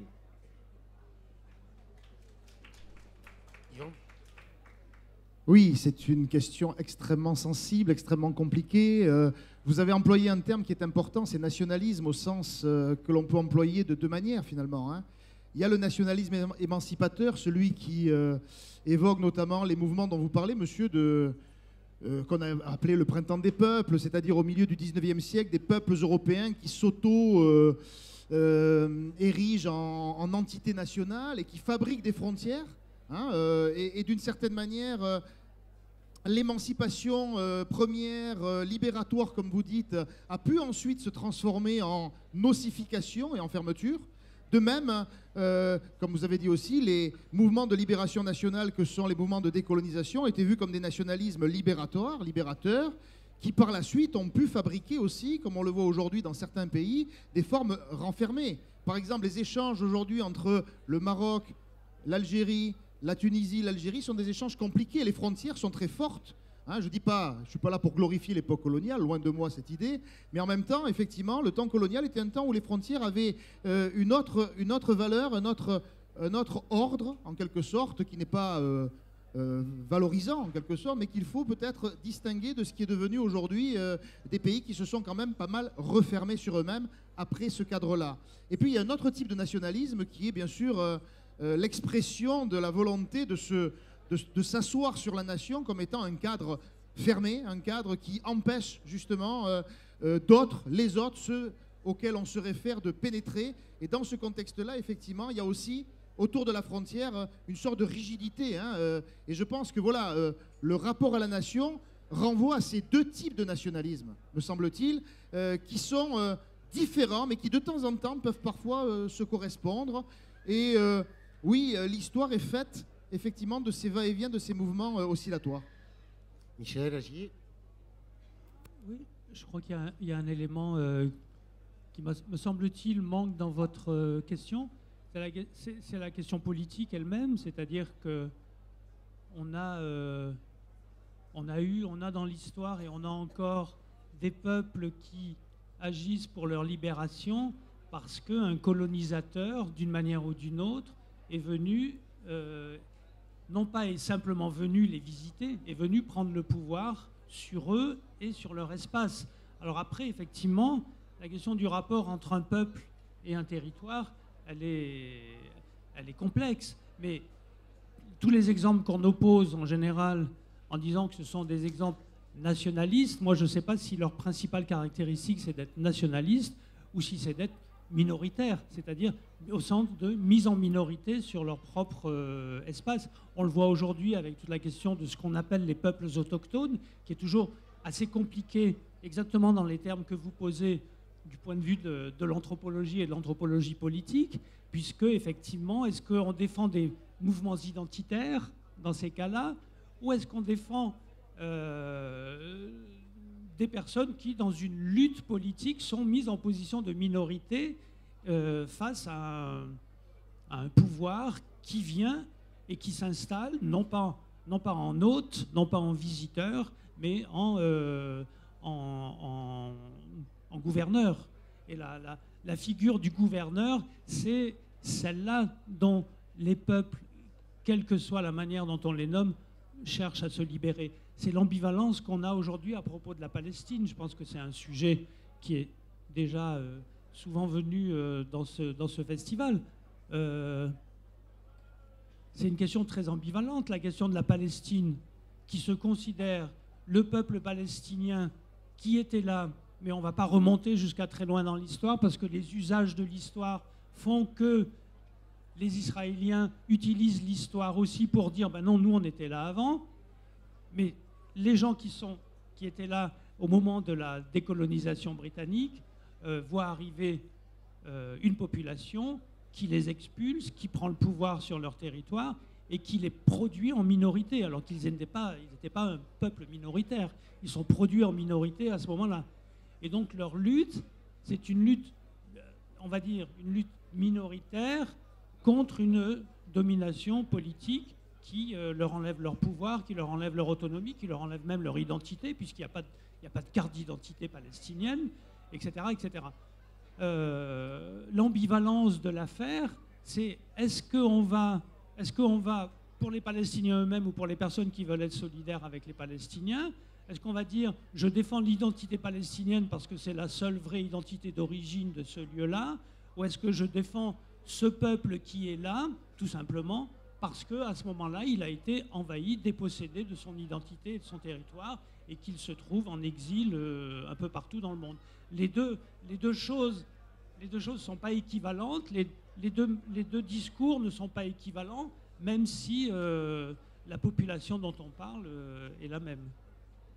J'ai envie de rajouter juste un petit mot sur cette question de l'État-nation qui vraiment revient en permanence dans ce débat. Je crois que c'est important de comprendre que l'État-nation, c'est une forme particulière de la modernité politique qui naît en Occident, qui après va se répandre ailleurs, mais qui fait partie d'une forme de modernité politique et qui est associée aussi à des aspirations démocratiques. Ça, c'est le phénomène du 19e siècle. Mais aujourd'hui, et ensuite se pose la question immédiatement même de la territorialité de ces États-nations. On aurait très bien pu imaginer Un État n'est pas... Ça paraît une évidence aujourd'hui qu'un État, c'est un territoire.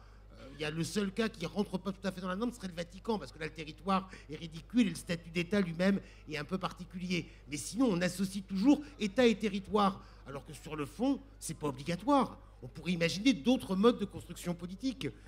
Je crois que c'est ces questions-là, et le fait est ensuite par rapport à ce que disait monsieur tout à l'heure. Je crois que le problème, c'est que ce qui a été vrai, ce qui s'est inscrit à un moment dans une dynamique historique particulière est aussi entré en crise parce que le monde est différent. Oui, je crois que c'est important ce que tu dis, c'est effectivement l'idée que les États-nations se sont constitués dans un temps donné, dans une époque donnée, qui est le milieu du 19e siècle, autour de valeurs liées notamment à la frontière. La frontière fait partie de ce que les lieux de mémoire évoquent, c'est-à-dire la construction d'un territoire bien ciblé, bien labellisé, comme l'Hexagone en France, par exemple, qui apparaît comme une figure commune à tous les Français, même si la France est au-delà de l'Hexagone aussi. Mais on reste sur l'Hexagone parce que l'Hexagone, c'est notre bien commun, d'une certaine manière, national. Puisque vous ne voulez pas y venir, je vais un peu plus loin dans ma question pour vous dire que c'est vrai que l'histoire ne se répète pas, mais quand même le problème politique, il est là. Les frontières, les États-nations, et des moments où les peuples aspirent à la solidarité, d'autres moments où les peuples se recroquevillent à des coquilles nationales, des coquilles patriotiques, des coquilles étatiques. Le rôle des avant-gardes dans l'histoire, c'est de prévoir les choses.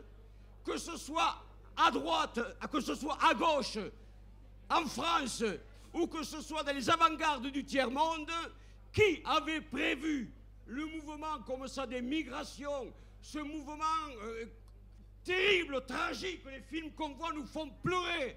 J'en ai vu 2 aujourd'hui qui vous donnent la honte.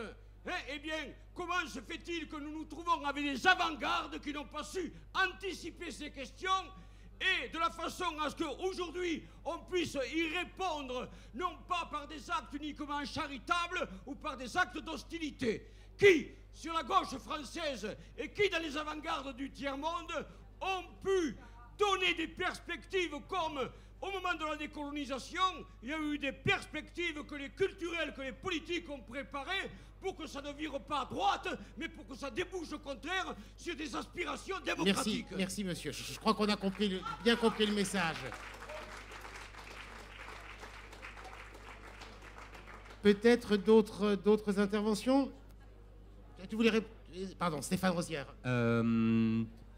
Peut-être que les frontières posent plus problème avec l'État-nation. À partir du moment où on considère que l'État devient un État-nation, ça devient plus problématique que si on considérait simplement que les États soient des États. Parce qu'à partir du moment où on les associe à l'idée de nation, qui paraît un progrès d'un certain côté, mais qui est un danger aussi, alors la frontière devient intouchable, parce que c'est la nation, c'est-à-dire l'esprit qui serait menacé. Alors que si on considérait les États simplement comme des outils pour gérer l'espace et le territoire sans les sacraliser, en les transformant en État-nation, peut-être que la question de la frontière serait moins douloureuse. Parce qu'en fait, l'État-nation est un piège, on le voit de manière assez positive en France, et... Enfin, moi, je dis toujours à mes étudiants qu'on étudie des États, peut-être sont-ils des États-nations, mais ça, c'est pas sûr. C'est d'abord un discours politique. Et si on considérait moins les États comme des États-nations, on aurait peut-être aussi moins de difficultés à gérer les frontières qui ne sont pas sacrées, qui seraient des limites, mais administratives et qui auraient moins d'enjeux. Qui ne sont jamais naturelles. Naturel, je sais. Il n'y a aucune frontière naturelle. Aucun géographe ne défend plus ce discours, mais. En tout cas, il ne serait pas sacré. Alors, voilà.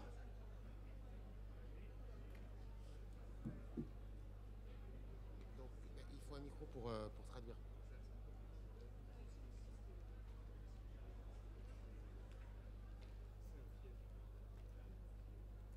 Vous voyez bien?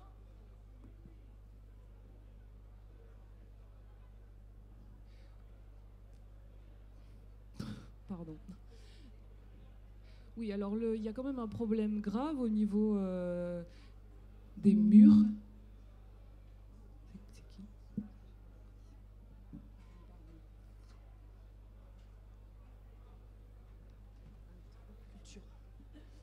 trop culturel en fait. C'est-à-dire que les gens sont renfermés au niveau de leur culture. Il n'y a pas d'infos qui passent de l'extérieur ou autre. Par exemple, les Américains qui sont aussi en conflit, au niveau aussi des différentes guerres au niveau de l'Europe. Excusez-moi, ce que je vois pas, parce que monsieur est de profil en fait.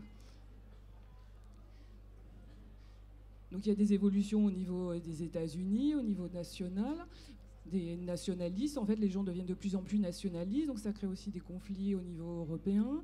Les citoyens, comment on peut ne pas laisser faire ça en fait pour comment changer aussi le rôle de l'Europe, je sais pas, pour que les gens prennent conscience et changer les choses en fait. Qu'est-ce qu'on peut faire en fait?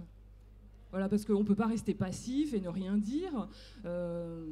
Parce que l'Europe est quand même quelque chose d'assez fort, je sais pas. Et qu'est-ce qu'on peut faire pour arrêter d'être passif et pouvoir intervenir?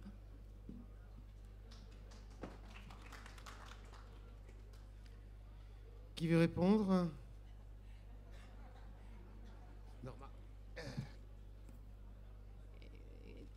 Aclarar brevemente dos cosas. La crítica era al Estado-nación, no al Estado-nación. Al Estado-nación como algo impuesto. L'État-nation comme quelque chose d'imposé, a comunidades culturales diversas, qui a forcé des communautés culturelles différentes, donde no había cuestiones que articular. Que la critique est al concepto la critique qui est faite, la critique à l'État-nation, no necesariamente a comunidades et pas forcément à des communautés nationales, qui sont más orgánicas, qui sont plus organiques. En términos de qué podemos hacer, en termes de qu'est-ce qu'on pourrait faire, y pensando en la lógica et en pensant à la crisis, à cette logique ou à cette crise de tant de gens à cause de cette concentration de la richesse. Acciones de la sociedad civil. Des actions de la société civile. Festival. Par exemple, ce festival. La respuesta de grupos organizados la réponse apoyando a los groupes organisés qui appuient et qui soutiennent les migrants. Cambiar nuestra forma de pensar para que el otro no sea necesariamente changer notre façon de regarder l'autre. Trabajar en procesos de humanización. De travailler dans des processus d'humanisation. Una infinidad de pequeñas acciones. Une infinité de petites actions. Que sumadas pueden transformar qui tout gran poder. Qui tout additionnés peuvent transformer ce grand pouvoir. Pero está en todas partes y de muchas maneras. Mais c'est un petit peu partout et de plein de façons. Pero creo que por lo menos lo que he aprendido en la frontera México-Estados Unidos. Mais je pense que, par exemple, ce que moi j'ai appris à la frontière États-Unis-Mexique, es forzarme a pensar que el otro no es tan otro como c'est creo. de me forcer à penser que l'autre n'est pas forcément un autre, comme je pouvais le penser. Y tener empatía. Et d'avoir de l'empathie. Y tratar de ponerme, como decimos, en sus zapatos. Et d'essayer de me mettre à sa place. Qué bueno que hay diferencias. Heureusement qu'il y a des différences. Pero la diferencia no justifica la separación. Mais la différence ne justifie pas la séparation ou le pouvoir.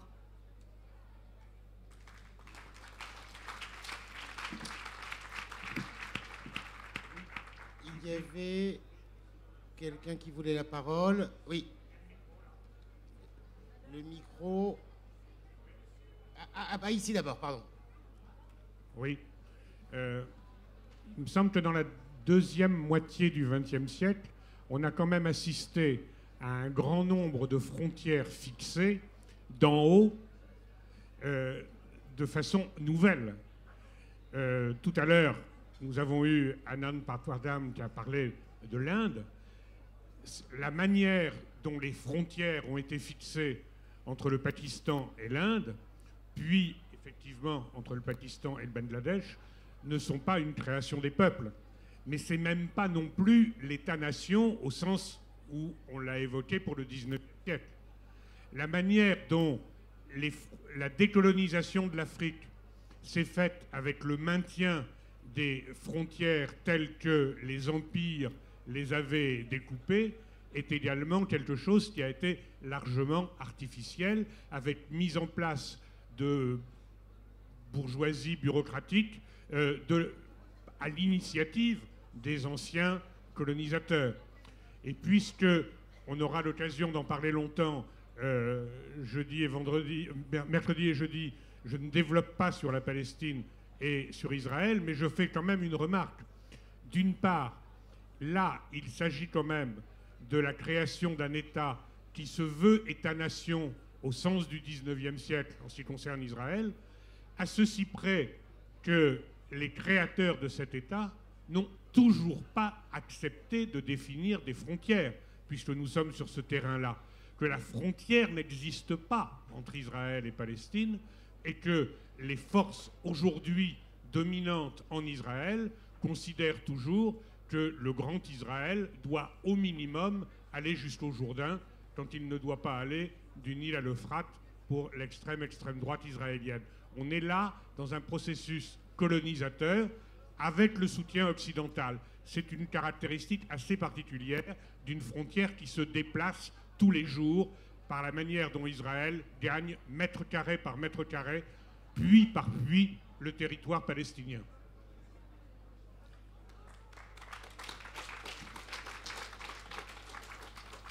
On pourrait citer Michel Fouché, qui était invité et qui n'a pas pu venir. Une frontière, c'est un rapport de force qui est fixé dans l'espace.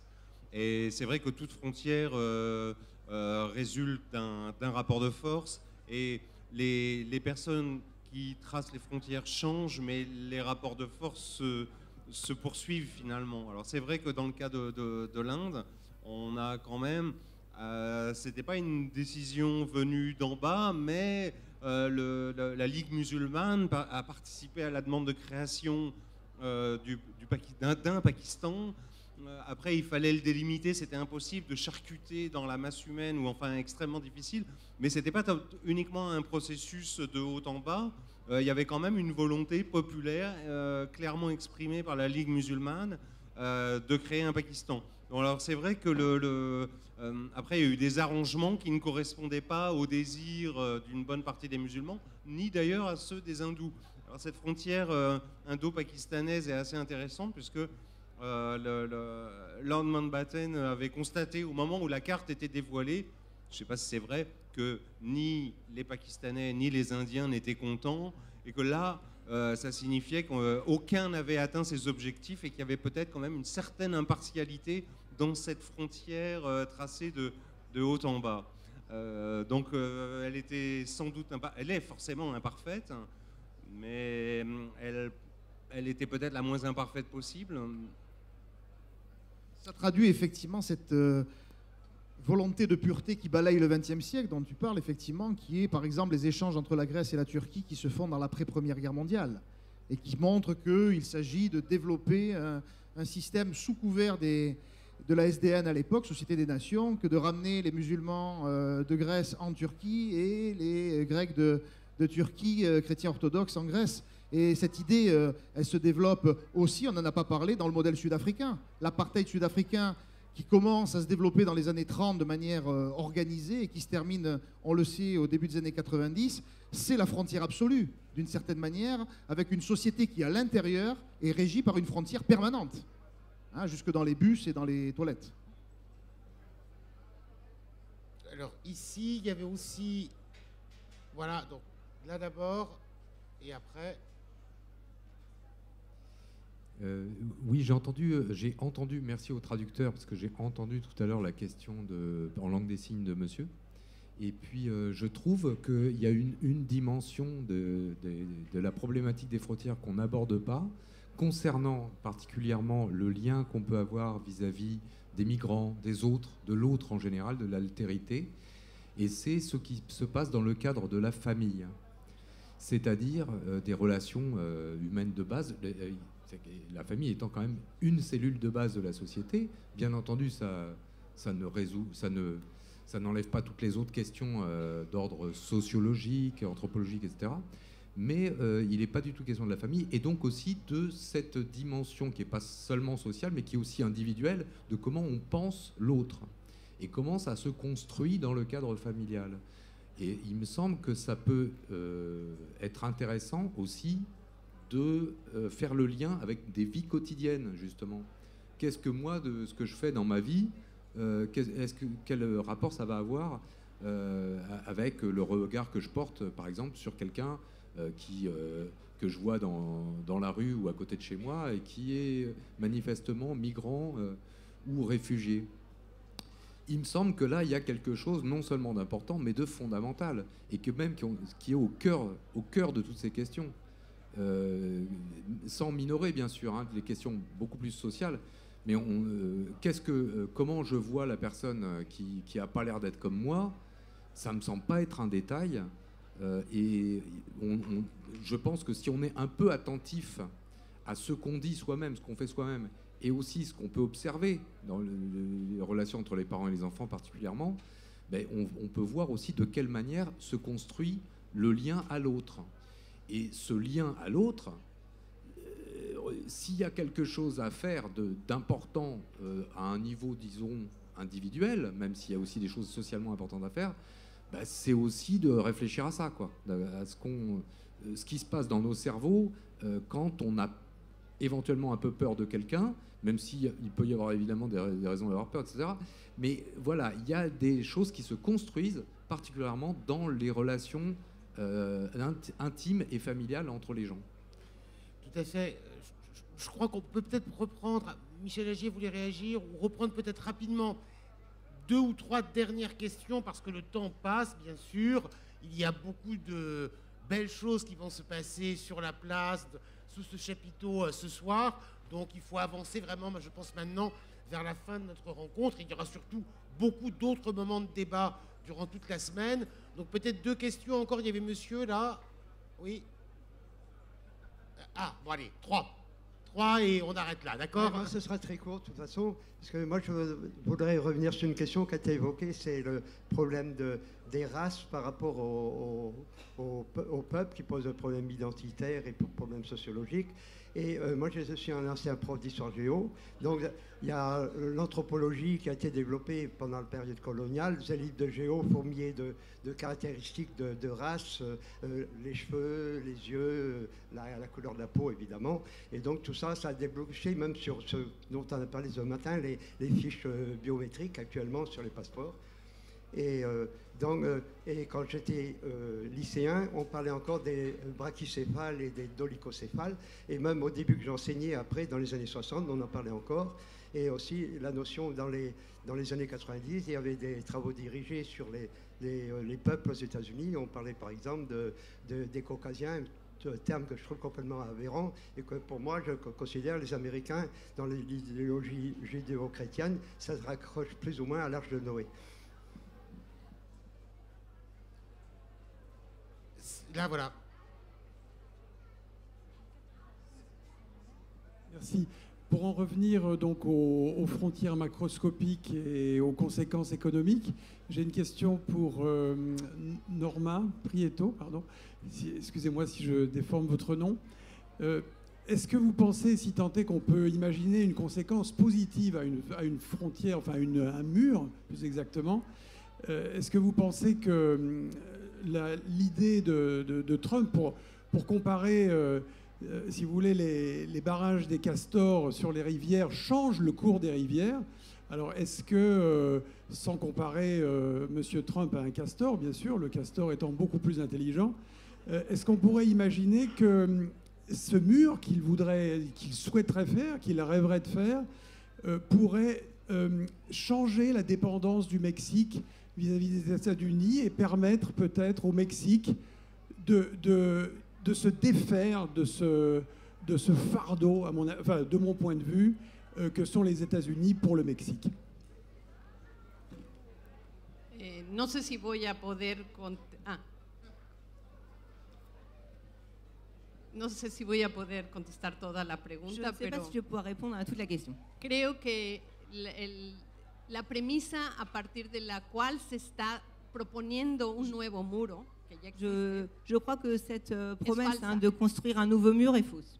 Entonces, uno no puede estar a favor de un muro que está basado en algo falso on ne y peut que pas además être pour tiene una intención de ce denigrar mur qui est faux, hacer mucho más vulnerable a la et población qui va mexicana rendre que ya existe como muchos les gens migrantes de en Estados façon Unidos. encore beaucoup plus vulnérable et qui existe déjà aux États-Unis. Sin embargo, desde que se dio todo el discurso de Trump Cependant, y del dès qu'a muro, commencé le discours de Trump et ce mur, forzó a que México pensara en si Ça- había alternativas ça a para forcé- sobrevivir económicamente sin ça a Estados forcé le Mexique à repenser sa posture et à se demander s'il pouvait vivre sans les Pero no États-Unis. esto no se trata de voluntades o de proyectos Mais il ne políticos. s'agit pas de volonté ou de Se principes trata politiques. de procesos que van mucho más allá, Il s'agit de processus qui que vont han bien hecho au-delà, que nuestra realidad económica, qui font cultural y que social está notre integrada réalité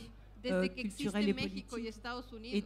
existe depuis qu'existe Una parte Mexico. importante de Estados Unidos era México. Une partie des États-Unis était le Es Mexique. decir, hay una integración que se da independientemente Ça del veut partido dire político. qu'il y a une intégration qui est faite à partir Es de ces una partis frontera que politiques. divide familias y que uno no puede C'est une negar frontière où habitent o, des familles o voltear por decreto. et on ne peut Un pas proceso que ha llevado muchísimos años. rejeter ce processus qui existe depuis des années.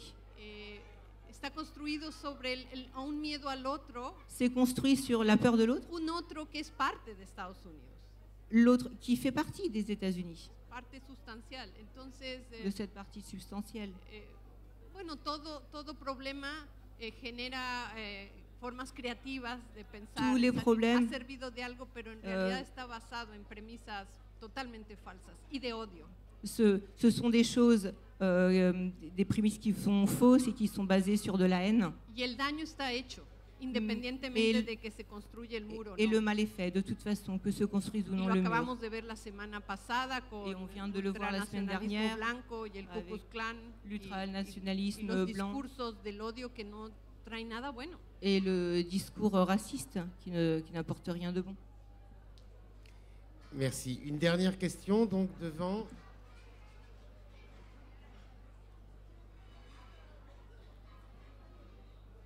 Oui, j'aurais voulu augmenter la question de la personne qui parlait de la construction de l'altérisation racialisante dans les familles. Il faut rappeler, enfin là en Bretagne c'est particulièrement possible de le rappeler, que très souvent on utilise les femmes migrantes pour élever les enfants dans des conditions souvent extrêmement pénibles. Les dessins de Bécassine, par exemple, montrent très bien qu'elle n'a pas de bouche. Bécassine, sur aucun dessin n'a de bouche, personne ne s'en aperçoit.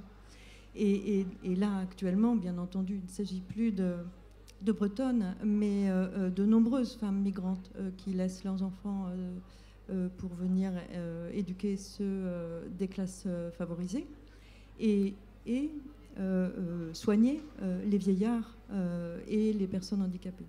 Et donc, on a quand même un traitement très différencié, enfin, des migrants et des migrantes dans la société.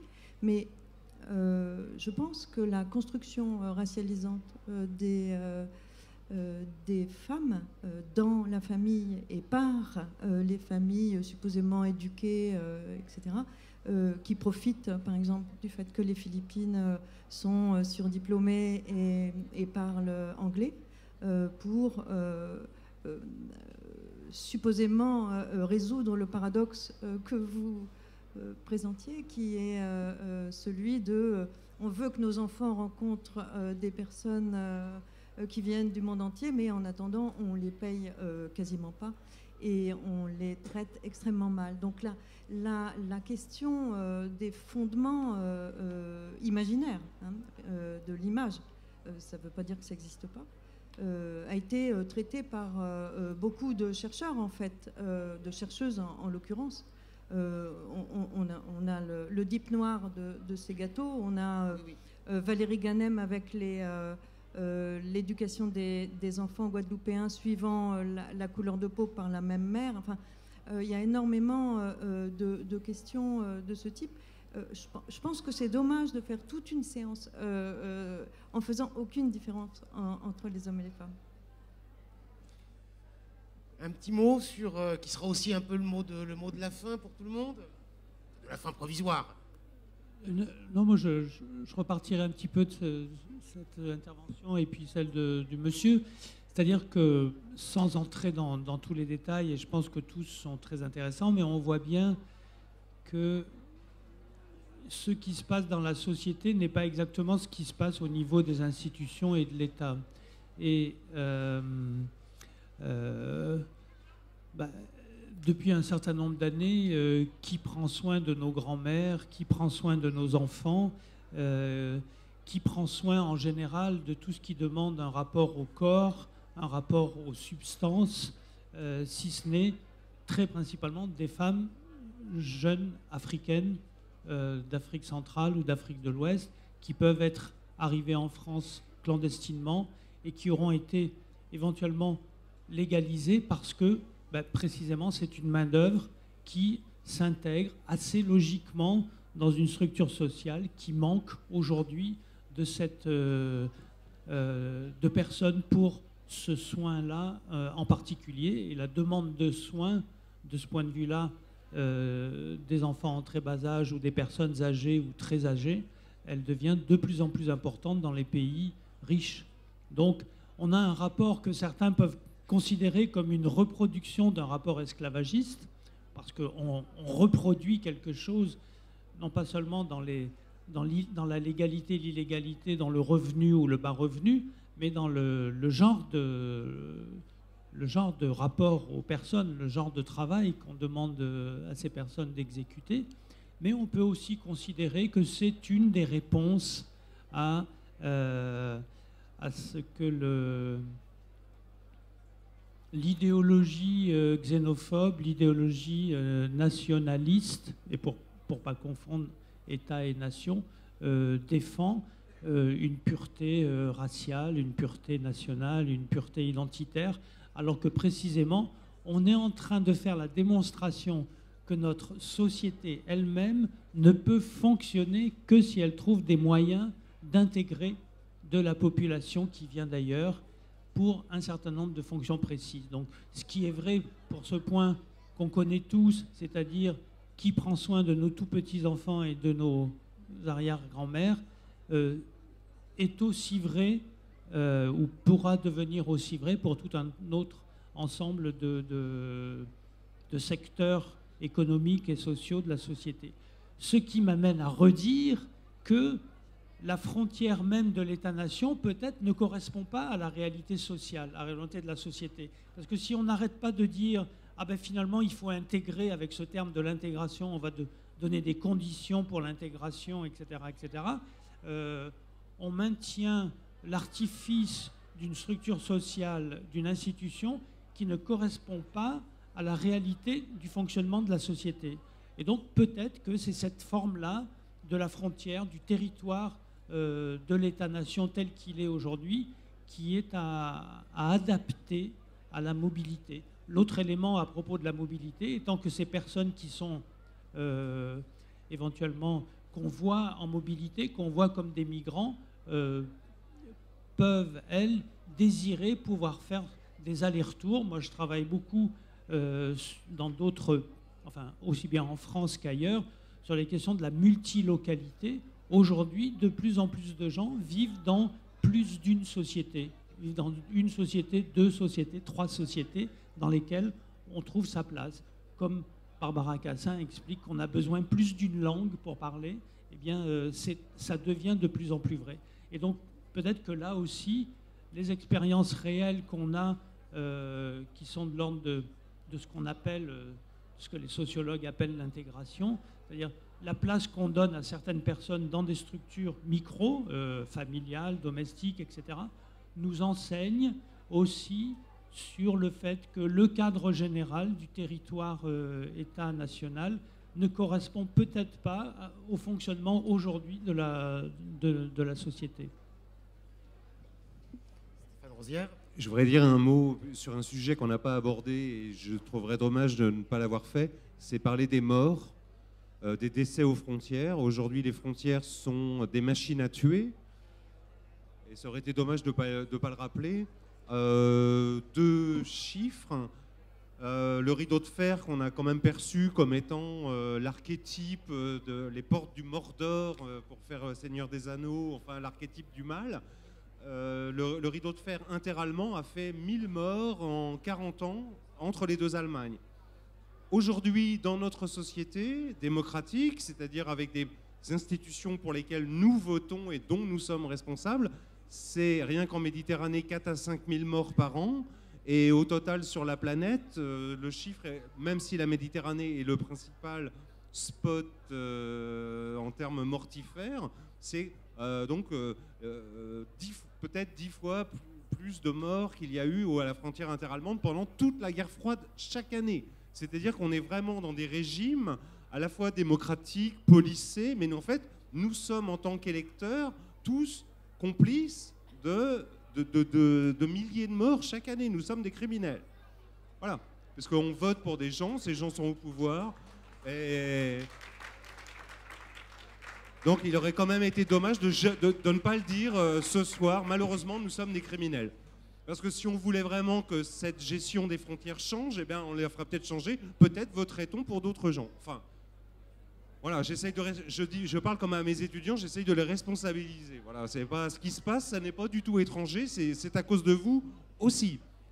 Et je rappellerai une dernière chose, et je passe la parole à mon voisin, qu'il y a eu un journaliste italien qui s'appelle Maurizio Gatti, Gatti c'est sûr, mais Maurizio ou Fabrizio Gatti, je ne sais plus, qui a pris la place d'un de ces... Fabrizio Gatti, qui a pris la place d'un de ces migrants, notamment tout le passage à travers le Sahara, et ce qu'il décrit est totalement apocalyptique. Et il dit lui-même que les migrants qui arrivent à passer en Europe à travers le Sahara et la Méditerranée sont en fait des surhommes, des héros, et que la manière dont on les traite, et je m'arrêterai là, c'est comme si Neil Armstrong de retour de la Lune avait été giflé. Voilà. Yvan Gaston. Bon, je m'inscris dans la lignée de ce qu'ont dit mes deux collègues. Un paradoxe, on l'a signalé au début, hein, un monde ouvert, un monde qui est pluriel, multiculturel, qui s'ouvre aux différentes cultures et en même temps un désir de fermeture. En même temps un désir de frontières, parfois un désir de murs et de murailles. Il y a là un immense paradoxe qu'il faut parvenir à résoudre, qu'il faut arriver à résorber. Parce qu'on est dans un grand écart qui ne peut pas continuer à fonctionner de cette manière-là. La réalité est d'une manière et nos fantasmes sont d'une autre.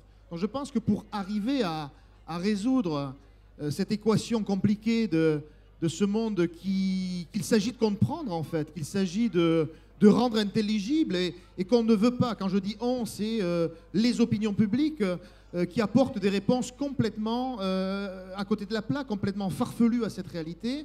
C'est un facteur d'inquiétude, mais c'est aussi le fait que nous sommes au pied d'une montagne à gravir, mais cette montagne, il faut la gravir.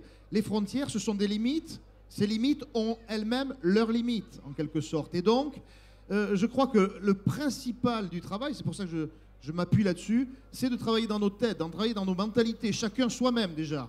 De faire une part du travail, une part du chemin sur le fait d'arriver à décloisonner effectivement nos mentalités. C'est un travail qui doit se faire dans un cadre multiscalaire, à l'échelle régionale. Il faut jouer avec nos frontières régionales, nationales et internationales. Ces frontières, elles sont en nous, elles font partie de nous. Il faut savoir en être fier, mais il faut savoir aussi les dépasser. Et c'est ce jeu entre la fierté de ce que l'on est ou de ce que l'on croit être, localement territorialisé, nationalement ancré, peut-être continentalement ancré, mais en même temps également faire en sorte que l'autre soit aussi une part de nous-mêmes, c'est ce qu'on disait tout à l'heure. Norma.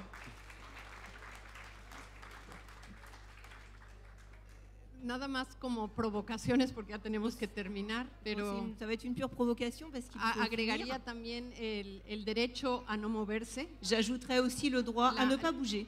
la mayor parte de los migrantes en el mundo es una migración forzada. La plupart des migrants dans le monde, c'est une migration forcée. Es doloroso, separa familias, entonces también habría que trabajar en el derecho a quedarse, tener opciones aussi le droit à de quedarse.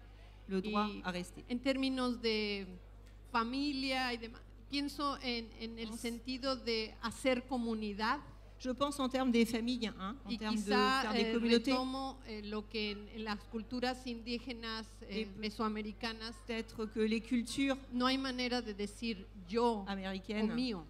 Ceci est à moi. Es nosotros. Dans les cultures latino-américaines, amérindiennes, on dit nous. Que la crisis del Estado-Nación no es una crisis de la comunidad, de la diferencia, de la autogestión, je pense de la que la crise de l'État-nation, de la autogestión, en ce qui concerne l'autogestion, es el planteamiento de formas más sanas, orgánicas. C'est une façon de penser qui est saine, qui est organique, une façon d'organisation et de respect à la différence, pero también a la fusión. Mais aussi à la fusion. Creo que la cultura no es una suma cero. Je crois que la culture n'est pas une addition zéro. Quand j'incorpore des éléments des autres, la migración siempre puede ser algo positivo. Donc la migration peut être quelque chose de positif.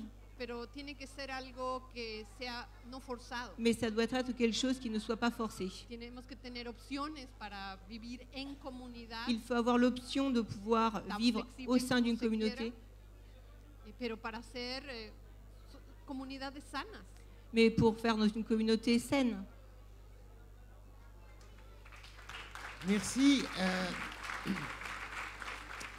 Merci à tous nos intervenants, bien sûr. Merci à vous tous d'avoir été présents et très actifs dans cette rencontre. 2 informations.